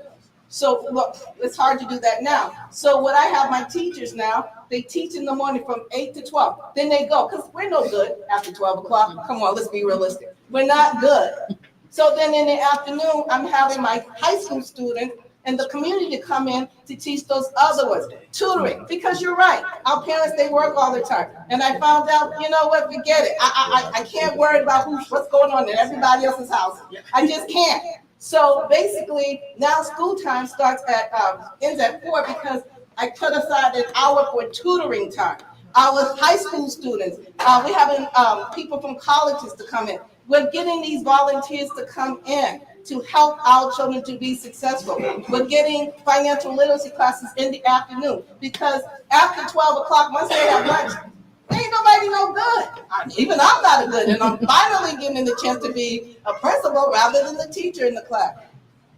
But we need to stop thinking, stop thinking that we are here. We got to change our mindsets now. If we change our mindset, the community will change their mindset. But it starts with us as an individual, as a group. Let's stop thinking as an individual. Let's start thinking collective. Let's go back to the basics. And so what does that collective look like As a moving forward community. as a community, right? Yes, So we need the community's help. Like I said, I'm having a hard time with the state. When they found I had an independent school, now I got the Department of Education coming to the school to make sure it's legit. Oh, you can't have your child learn. Yes, it is, because I'm following the law. So now I got to produce papers and everything because they're trying their best to shut me down. Now, am I realistic? That, you know, they're gonna, once they find out we have all these charter schools, like they found out about all these group homes and stuff, you think they're not hip to us? They are hip to us. So we gotta find other ways that we can generate money so that we don't have to depend on this system. Right now, it's great that we have the empowerment, but rest assured, I know they're gonna try to do everything they can so our babies can't learn. So we're calling on the community and, you know, our brothers who work in the policy, stop working together now. We need to start working together and stop working as an individual. And yes. Would you like to introduce yourself? Yes, I am Fiona Maria Sears. I am our state senator, and I am also representing Representative Fontaine Carlisle in Michigan. She was doing 2 funerals back to back, and I'm actually going to a memorial. But I want to say this. One, when the young lady spoke up today, she was talking about brain health. The first thing that I thought about is ACE scores. And we in the education space have all heard that. We've heard that term and that terminology. But one of the things that I find, one, our teachers have the highest ACE scores they have. So we're not addressing our adult people. So hence we can't address our young people when it comes to that. But as you were talking about all of the policies, because I myself know right now today, when people talk to me, I'm always guarding my capacity. Because we do need to work together. We do need to come to the offices and put in policies. Because I see one of our future elected leaders in education, like, I'm running for office, Michael Buzz running for office. I was like, can we work on your stuff? Like, I was so serious. It was not a shade to Michael, but it's capacity. One of the things that we need to do really well is go to the others and get the resources, and the others who's with us, pull them over so we can actually get stuff. Because Fontaine and I get maybe 1,500 calls from everybody. While the others, their phone's not ringing, nothing's happening. So I do want to say that, because they too serve the public. So get everything we can get. They may say no, but there's some who have a willing yes, but they're never asked. That's one of the things we absolutely have to do. Because we often say, well, we got 2 Black women leaders. And I was like, well, we won't be there long. If we fade out, we lose jobs, we do all the things, because they do know what we do. And that's usually what happens. They go after our employment, our housing, and all that. But I sit up to say, I am so proud of everybody in this room. Because I remember in the 90s when we had Saturday schools. And they were very, very effective. And we got kind of bougie and middle class and all the rest. And we kind of got away from all of that. And we dropped the hustles that we were doing in the community. So now we're middle class and we're doing all these different things. We got good government jobs. So I'm just so happy and proud of your leadership. And this time, it's going to be back to what we know how to do. Barter, come together and trade, do all of these things, have the basically underground educational system, and all of those things. And I stand up, one, to share my heart to each and every one of you, because I know I talk about all that, but we have a code. Conte and I both do it. When you send us an email, we actually put African American Commission and the subject line, because then we know it's our people. Because other than that, we can't get through all that happens. Because the others, they don't think once, twice, or 3 times to actually reach out to us and tell us everything they want, how they want it, and show up in our face as much as they can. But we definitely need to reach out to each other, but also as many of the others, I don't care if it's one white lady can do a whole lot down at the legislature. So I'll definitely cards because I got to go to the street. Thank you, Justine. I am definitely here. Thank you.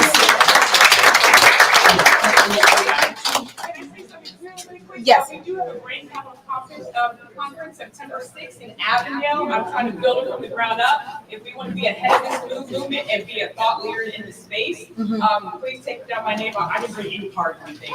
But you can just, brainalicious.org is our nonprofit to get the kids excited about brain health and brain capital. So brainalicious.org, and then you can come and pay me if you need my name. If you can just write that down. Are you sticking around? Yes. Okay, awesome. Everybody can go to her. So this was you okay, we'll talk. Thank you. Thank you so much. Yes, and then we'll start wrapping it up because we have the student minister who's going to close us off. Okay. We're going to do closing remarks too. Okay, so last thing for students who are still in the regular public schools. Parents, go and see the counselors at least the beginning of the semester. Each semester, go and see them. See who they are, who's guiding your children, right? Please go and see them. The other thing is that when you pick your child up from school or when they come home from school, please don't ask them, how was school today? Because they will say, school was good, school was fine. The whole building could have burned down. School was fine, right? So ask them, how is Mr. So-and-so? How is Miss So-and-so? What did you learn in Mr. So-and-so's class? And so it forces you, the parent, to learn who their teachers are. And it forces them to engage in a conversation with you daily. And you have to make them engage with you. Because if you don't, like I said, the whole building could have just burned down to the ground, ashes. School was fine today. Right? And so those were the 2 big things because we have to, there's a disconnect between parents and the schools. And somehow we have to create, since we're still in the public schools, I will be there. My children, they need to see us.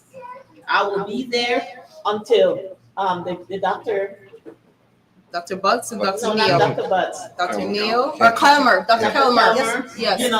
I get my own school with her. Maybe then. But until then, I will be in the public school space. And because our children have to see us. Yes. And they have to see people who are capable, people who are competent, and people who want to see them. All right, we're gonna have closing remarks. Quick, because she's been waiting for a bit, and then close remarks. What Dr. Garcia said. So I'm an educator, statewide CTE coordinator, a bunch of things. My daughter, she's next to our graduate. She's in 7th grade in Tempe at her middle school, Mosley Middle School, if you all know. It's a newer build, 2 years. So last year I asked about a PTA. They're like, oh yeah, we have that, and we'll have someone reach out to you. Here's the form. Well, I didn't hear anything all year. I did follow up a little bit. We had some other issues with bullying and technology. If your kids have Pinterest, there's Fight Club videos on most of us. You better check your child's social media. But anywho, so the school district just started in Tempe on Wednesday. So on Friday, I was getting some sports forms from the front desk, and I said, hey, what's going on with your PTA, your parent-teacher association? And the woman at the front desk, she's like, you're the first person that asked me this in the 2 years that I've worked here. Because middle schools don't normally have that. Right, but they should, right? Elementary, middle, and high school, it doesn't matter. Like, parents need to be involved and show up and support. If we're gonna put our kids in those schools, like, we have to know what's going on and being involved. And so, of course, she took the initiative, like, oh, our new principal that we got this year wants to start a PTA, would you be interested? So I wasn't prepared to take on a role, but you got to put your money where your mouth is, right? And I've been preaching all last year and through various conversations that we really have to show up. And that was my opportunity to say yes. And that principal called me yesterday. So she's really on business of doing this PTA. So I'm like, so I told my daughter, I said, are you going to hate me? And she goes, why? And I said, well, you remember about the PTA? I said, they just kind of asked me to like really run it. She's like, oh, like, no. I said, yeah, I'm going to wear a shirt with your picture on it and everything. Like, so I was like, I'm embarrassed. But anyway, so long story short is just being actively involved and showing up as parents. Like she said, knowing those teachers' names, going to open houses. Don't just show up when there's a discipline problem. Right. And there's so much that goes on behind the scenes. As a previous high school teacher of 7 years, like there's so much that happens in these schools. And if you don't know or don't ask or don't check those backpacks for all the 5,000 things you need to sign, you're going to miss out on so much with those kids. So just being actively involved is really important. Thank you. Thank you. Okay, closing remarks. 1 minute. I'm timing respectfully. All right, I'll go. Who's going first? Okay, so I just want to say that, remember, the Department of Education was not for us. Basically, we all know that public education was created to make us as workers, not thinkers. And we're still in that mindset as workers. We need to come together, as she said, as a village to raise our community. We are brilliant people. I am so honored and thankful that my community came out to show support, because they know not only is it an independent school, but it's going to be something different that we can all be a part of. Let's be a part of the solution, not part of the problem. Let's stop making excuses why this is happening, because we already know this wasn't designed for us. So it's time to get back and let's do a new educational paradigm shift. Let's take back our community. Let's take back our children. Thank you. Thank you. Dr. Butts, thank you.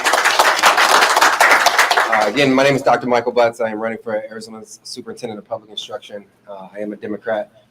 As I think about closing words, I do think that it's important for us to know, what specific legislative district we live in. We talked about the term LD. We talked about knowing what precinct we live in, but you do need to know what legislative district you live in, because they have meetings every month. You need to know what they're talking about at these meetings so that you can be informed, so that you can take that information and apply it specifically to our community. You can't do that unless you're at those meetings, unless you're hearing what's going on. Find out when they are, find out what time, make a sacrifice to attend, and bring that information back to your families, back to your communities.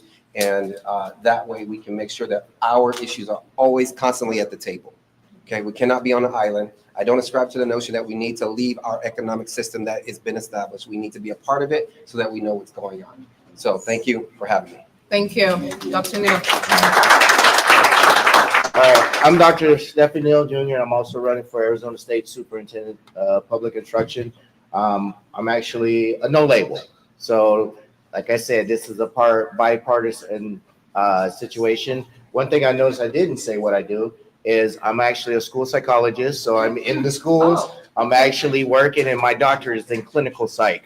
So I understand the brain. So it's good to see other people out there that's talking about the brain, because that's been something I've been preaching for the 35 years, and there's very few people that want to hear that. California wants to hear it, but here don't want to hear it.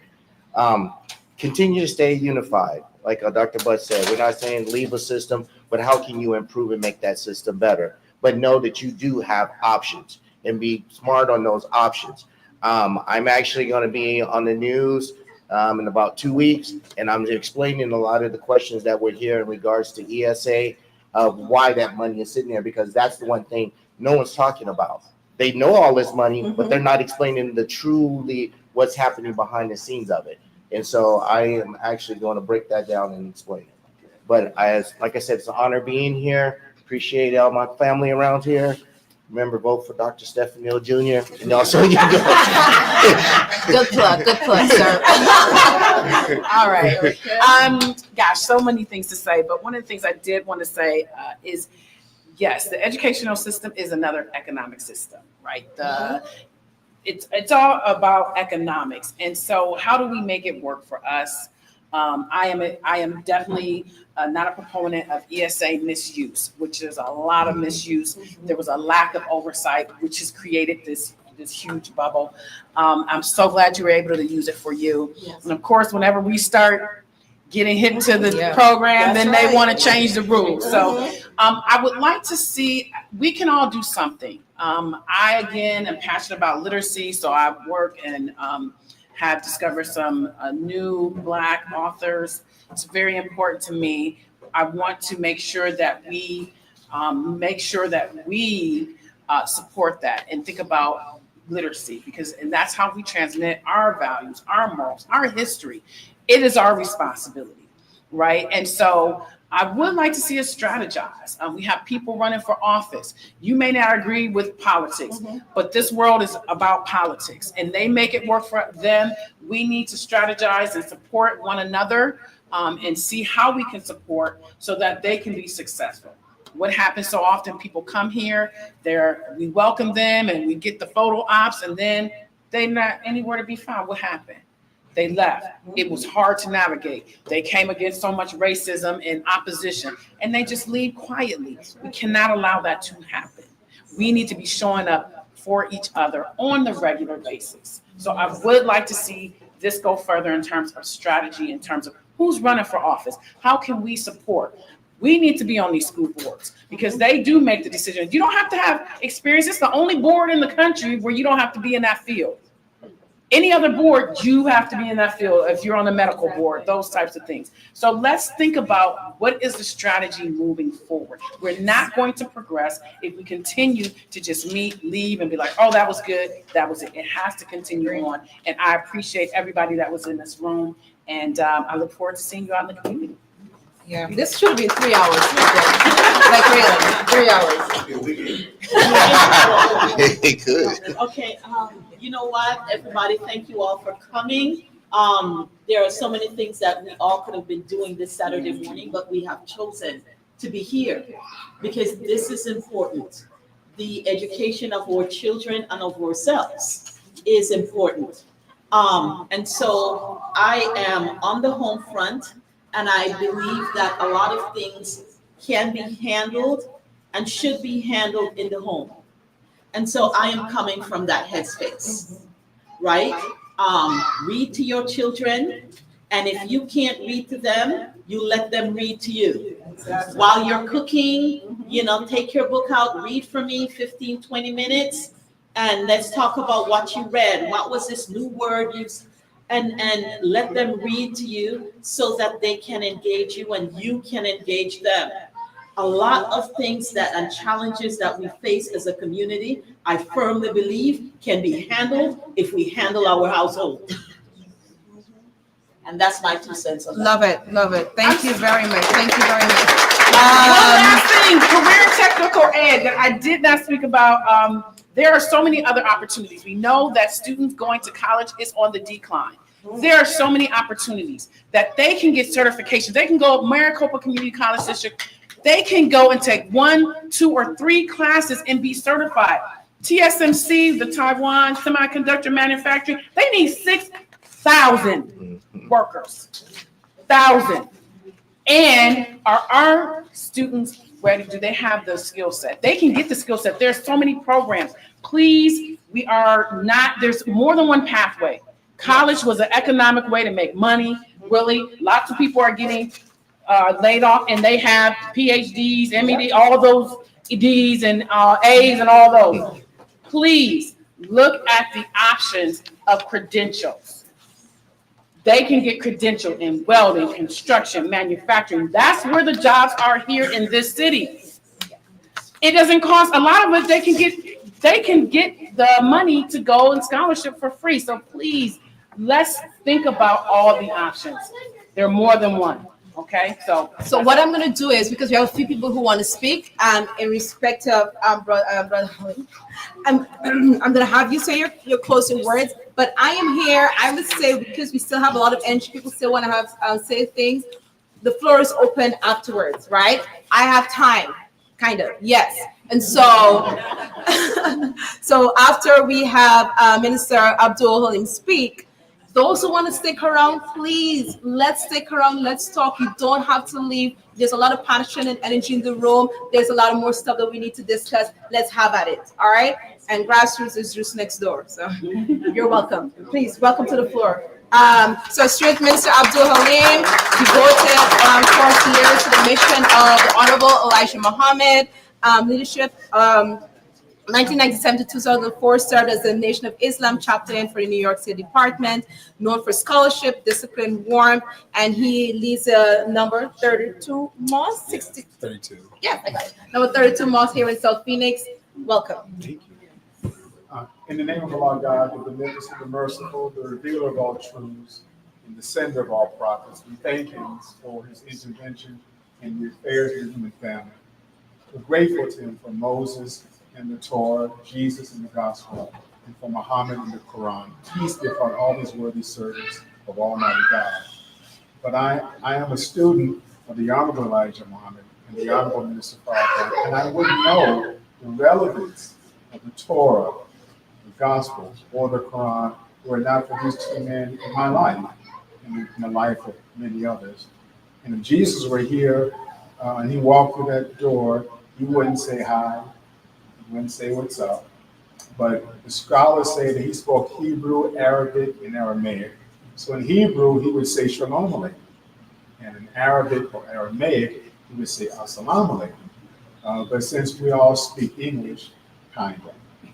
The language that we know, that's peace beyond evil. So I want to thank Sister Zoe, Brother Thurston, Brother Bilal, for allowing me to say a few words on behalf, to hopefully to add something of value to this wonderful, wonderful town hall. The panelists, who I thought did a wonderful, outstanding job. And I learned a lot. The things I didn't know, that I saw insight into a better understanding of our condition. And this is the state of Black education. There's a few things, I won't take much of your time, there's a few things I want to just offer for your consideration. The first one is that we really can't talk about the state of Black education without looking in the context of the education of America. And the truth of the matter is that the American educational condition is on the decline. Yes. And the truth of the matter is that when we look at all the significant indicators of what it means to be an educated society, America is not on the increase, she's on the decrease. And there's a saying that if white America has a cold, Black America has pneumonia.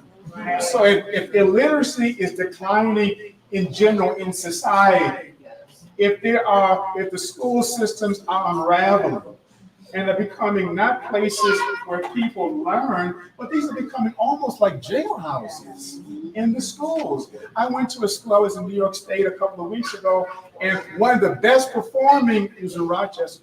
One of the best performing, I was stunned. When you go to many of these schools, well, they have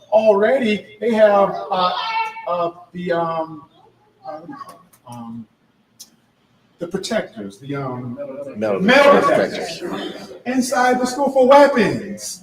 When I was coming up, when I was in school a couple of days ago, there was the biggest thing you had to worry about was people fighting. Now there's guns. Now there are weapons. The environment in school is completely different than it was when we were growing up. The truth of the matter is that the school condition is different.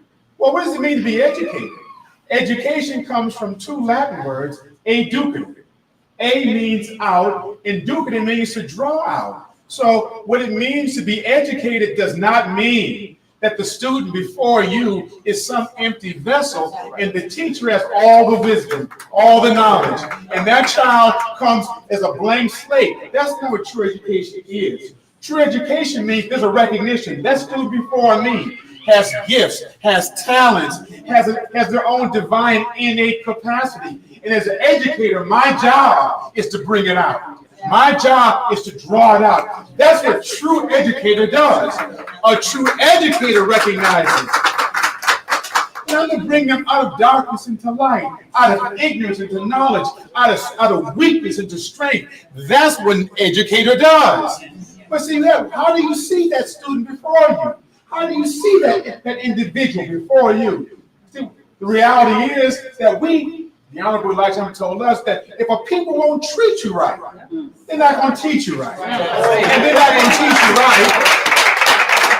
How do they see you? How do they see us? I came up through the public education system. I'm from New York State. I went to one of the best. But you know what? The teachers in those schools, they didn't see me as a young black man, as someone to be educated, someone to be cultivated. In fact, it was the opposite. They saw me innately. They saw me as an enemy.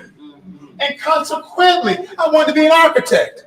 And I went to school and I passed in the end. I just barely passed. But there was a system in place that was about trying to destroy, not cultivate, but to destroy my dreams, my aspirations. And if I made it, I didn't make it because I made it in spite of. Not because there were those who were trying to integrate me and develop the best of me. That wasn't the case. True education. We have to admit, we have to take sober analysis of our conditions. That true education is not the reality in these schools. I don't care if it's public. I don't care if it's charter. I don't care if it's independent. The reality is, in this world, in this system in particular, true education is not the reality. It's not the reality. I'm suggesting to us, when I went to school, and like many of us went to school, what was the expectation? What did you see in that student? Well, true educators, what is the true potential for us? I want to offer the second point. I want to offer for your consideration that the true potential of us is not to be a doctor or a lawyer or entertainer or to be a carpenter or whatever. All those are noble occupations. I am in no way trying to denigrate them. They are noble, but I'm humbly suggesting to you it really is not the prime objective for us. In the Bible, Jesus was about to be stoned, and he said, many good works have I done, for which one are you going to stone me? He said, for no good works. They said, no good works, but we're going to stone you. But for you being a man, you made yourself God. His response was, you are all gods, children of the Most High God. So if you are divine, if you are God by nature, so my job as an educator is to cultivate you, to bring out of you that divine potential that's in you. You are not mediocre. You are not someone to be on the sideline. But the potential for us is to be divine. The potential for us is to be, like the scripture says, we are made in the image and the likeness of God. We're not thugs. We're not dogs. We're not whores. We're not made in a way that does not reflect divine. So our job as true educators to bring the best out of us. And most of us have recognized the education system has failed miserably. True education. Final point that I think we should consider, and that is that we have tried everything except for one thing. Let's try unity. We've given it lip service. We talk about it a lot, but we don't really practice it. And there's two unities I want you for your consideration. The first unity should be our unity with God himself. I don't care if you call him Yahweh, if you call him Allah, Jesus Christ, the Lord, I don't care what you call him. The fact is, we have gone into and accepted what America's education system says. This should be that God is not inside the school. That's a mistake in my judgment. It's a mistake. You mean to tell me I can go learn about George Washington? I can learn about Thomas Jefferson? I can learn about this one and that one, but I can't learn about God in school? That is insane to me. You mean to tell me the maker of my life, the maker of all life, the maker of all this, but he's relegated on the sideline someplace? And we accept this and wonder why our children now are a problem. So the first unity is our unity with God himself. And then the second one is our unity. Here's my brother who's a Republican. Well, no longer Republican. No longer. No labels.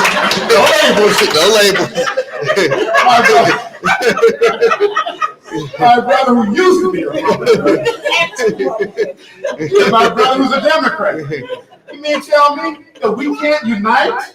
We can't unite. Some of us are light-skinned, some are dark-skinned, some are male, some are female, some are Muslim, some are Christian. You mean to tell me we are so hard on our brothers and sisters who are set tripping over games, but we set tripping over each other?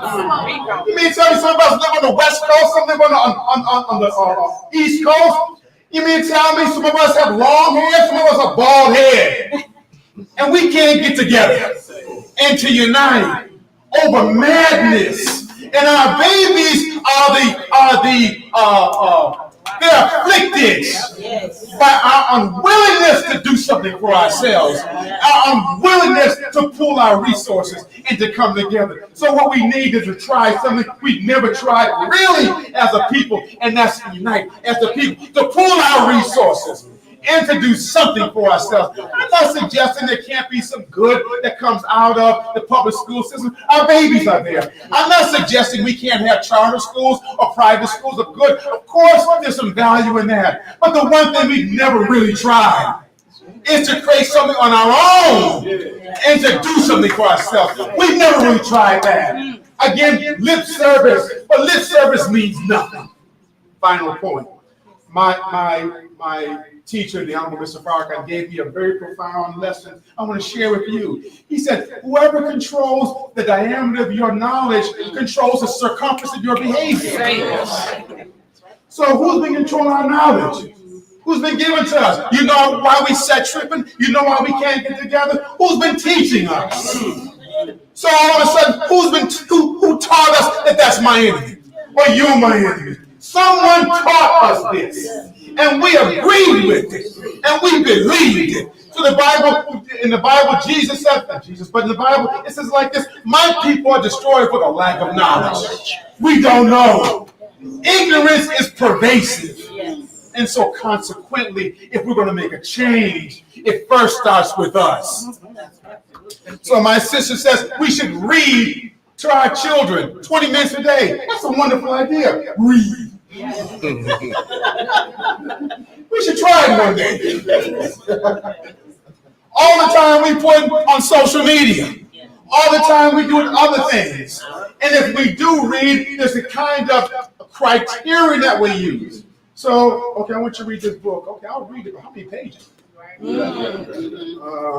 don't know, maybe 2 pages. I can't read a book with 200 pages. I ain't got enough time for that.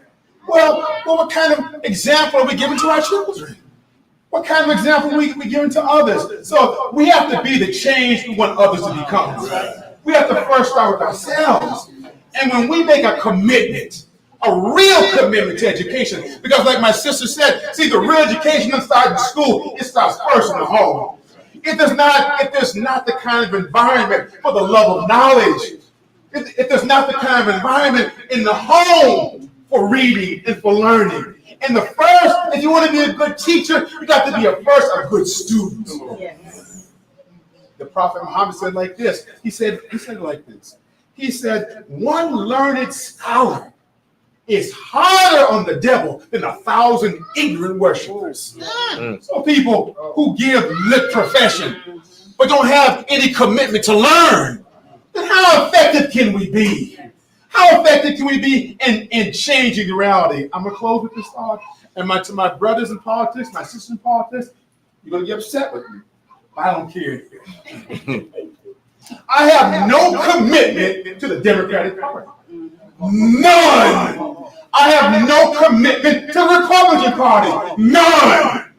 I do have a commitment to you. I do have a commitment to us. I have a commitment to our collective improvement. But I'm not going to be some kind of Maxwell for the Republican Party or for the Democratic. You know who Maxwell is, right?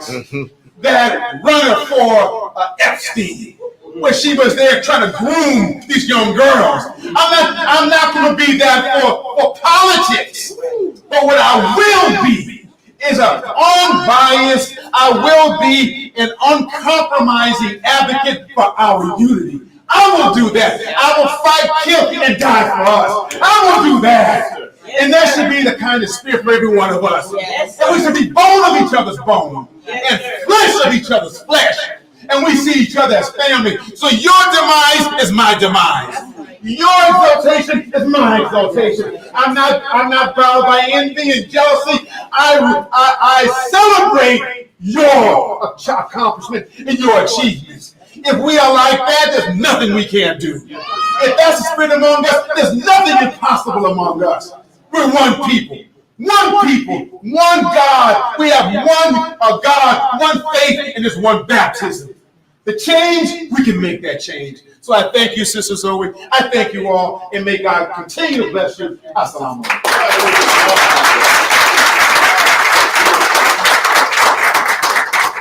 That is powerful. Thank you. We needed that as we wrap up for some of us. And for those of us who want to continue having this conversation, right? The issue of being in a system that is not meant for us, right? The issue of learning in an environment where they're teaching us, but we're not learning about who we are, right? How are we being educated? And I want to make 2 points. One, I don't know if Baba Amin is on. Is he on right now? So we do have a mentor, advisor, someone who's based in South Carolina. His name is Baba Amin, and he, with his beautiful wife, started the Uhuru Academy. It's an African-centered school, and he's been here a few times. Works closely with our Black Father, OBAC, right? And he'll be working with me in getting my school off the ground. For those of you who saw Sophia, wave your hand. So the Ubuntu Leadership Academy, that's a school that we've been working on for a few months now. It is an African-centered school grounded in the principles of Ubuntu, Kwanzaa, and Pan-Africanism. And it's basically talking about what we're talking about, creating a system, creating a space, creating an alternative to what we have currently. Being in the classroom myself, and I see our babies struggling. And a good part of it is because they lack self-love, self-esteem, and an identity. We didn't go too much into culture. That's why I dress the way I dress. I dress like this when I shop in the school, right? Because our babies need to see that representation of who they are. Am I Black? Am I African? Am I African-American? Yes. What does that mean, right? In a positive, inspiring way. So we talk about learning, but if you're in an environment where the people that teach you don't look like you, right? Your colleagues, your friends don't look like you, but you still have to navigate racial slurs, have to navigate negative imagery. What is it do I have about myself to be proud of? And that's why we're starting the Ubuntu Leadership Academy. So I have some of our board members here. Dr. Miss Erica, she's on my council. Kylie on my council, Sophia's on my team, Miss Lisa Norwood, and a bunch of others. Bilal is on my team. So I appreciate everyone here who's in this space and being part in helping us build this.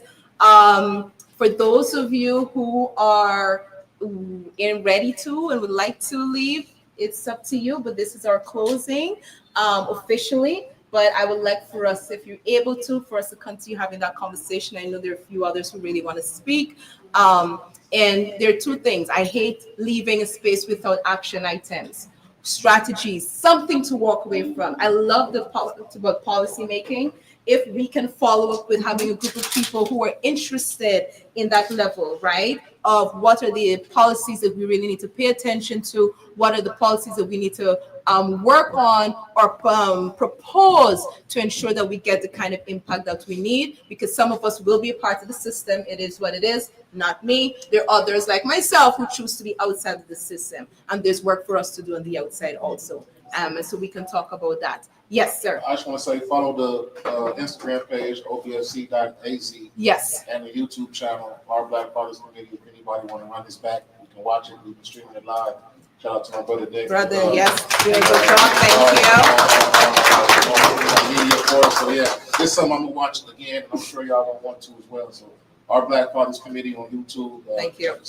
Thank you. Thank you. Can I just do one shout out? If anybody would love to start a charter school, an independent school. I've been doing it since 2016. I know how to do it. You don't have to pay anyone to do it. I can show you the ropes how to do it. And if you would like to come see our first independent Black school in South Phoenix, Arizona, please look me up. It's about 4,000 square feet. I have been blessed, so come on over and I can show you the ropes and how to start your own. I'll be there. Yep, she's serious. We was there last week. It was awesome. Yes, Congratulations. yes. I know Dr. Chloe Washington Cole, Nicole Washington. She's amazing, mathematician, scientist, all the great things, just came back from Jamaica. Please stand, introduce yourself. She's doing work over there, so yes.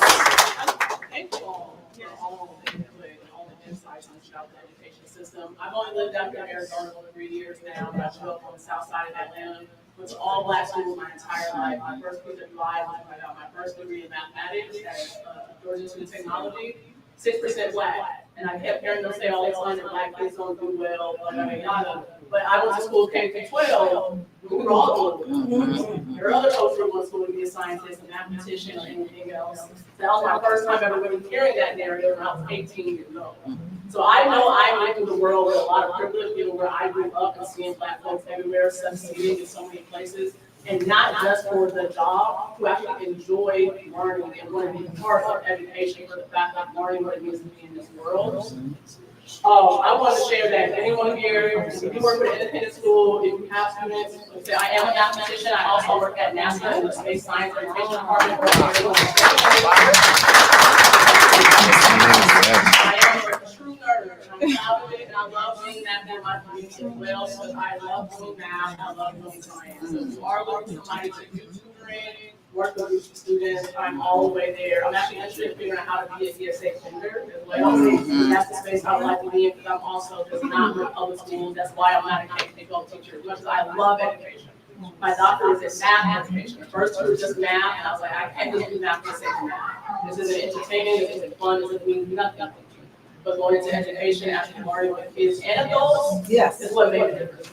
Yes. So please utilize her. She's a tutor. So if anybody's looking for a math tutor, please get her information. She's amazing. Yes, phenomenal. I was gonna ask, are we gonna have like a phone list or a contact list to be distributed? Yes. So we have a sign-up form there. If you have not put your information, please do so. And then what we can do is email it to everyone. Thank you. Okay. Thank you. And I know Kylie has some words because she has to leave. Yeah, so sorry I could go early, but thank you so much for putting this on and involving all of us in the work that you're doing within the community. And I appreciate, just collaborating within the community and doing so many things and being involved. So I just wanted to share with Thomas, who already left. We're at FIBC right behind us here on 12th and Jefferson. We're having a back to school event, free community event to the community. So if you need your kids need backpack supplies, so we have some shoes, like all kinds of things. If you registered, we're offering haircuts. So 12 to tomorrow, 12 to 3 o'clock, right at FIBC. So welcome you to join. If you'd love to connect with me at the Virtuoso Educator, we do education consulting and all those fun things, CTE world. So I'd love to connect with you all. And thank you again for participating today. All right. So this is what we're gonna do. Welcome. We have new guests. I see some of us are still sticking around. So I think if you have to Thank you. Thank you. Thank you. And I'll be calling you, Dr. Comer. Yes, you will. So look, I just want you to see this real quick.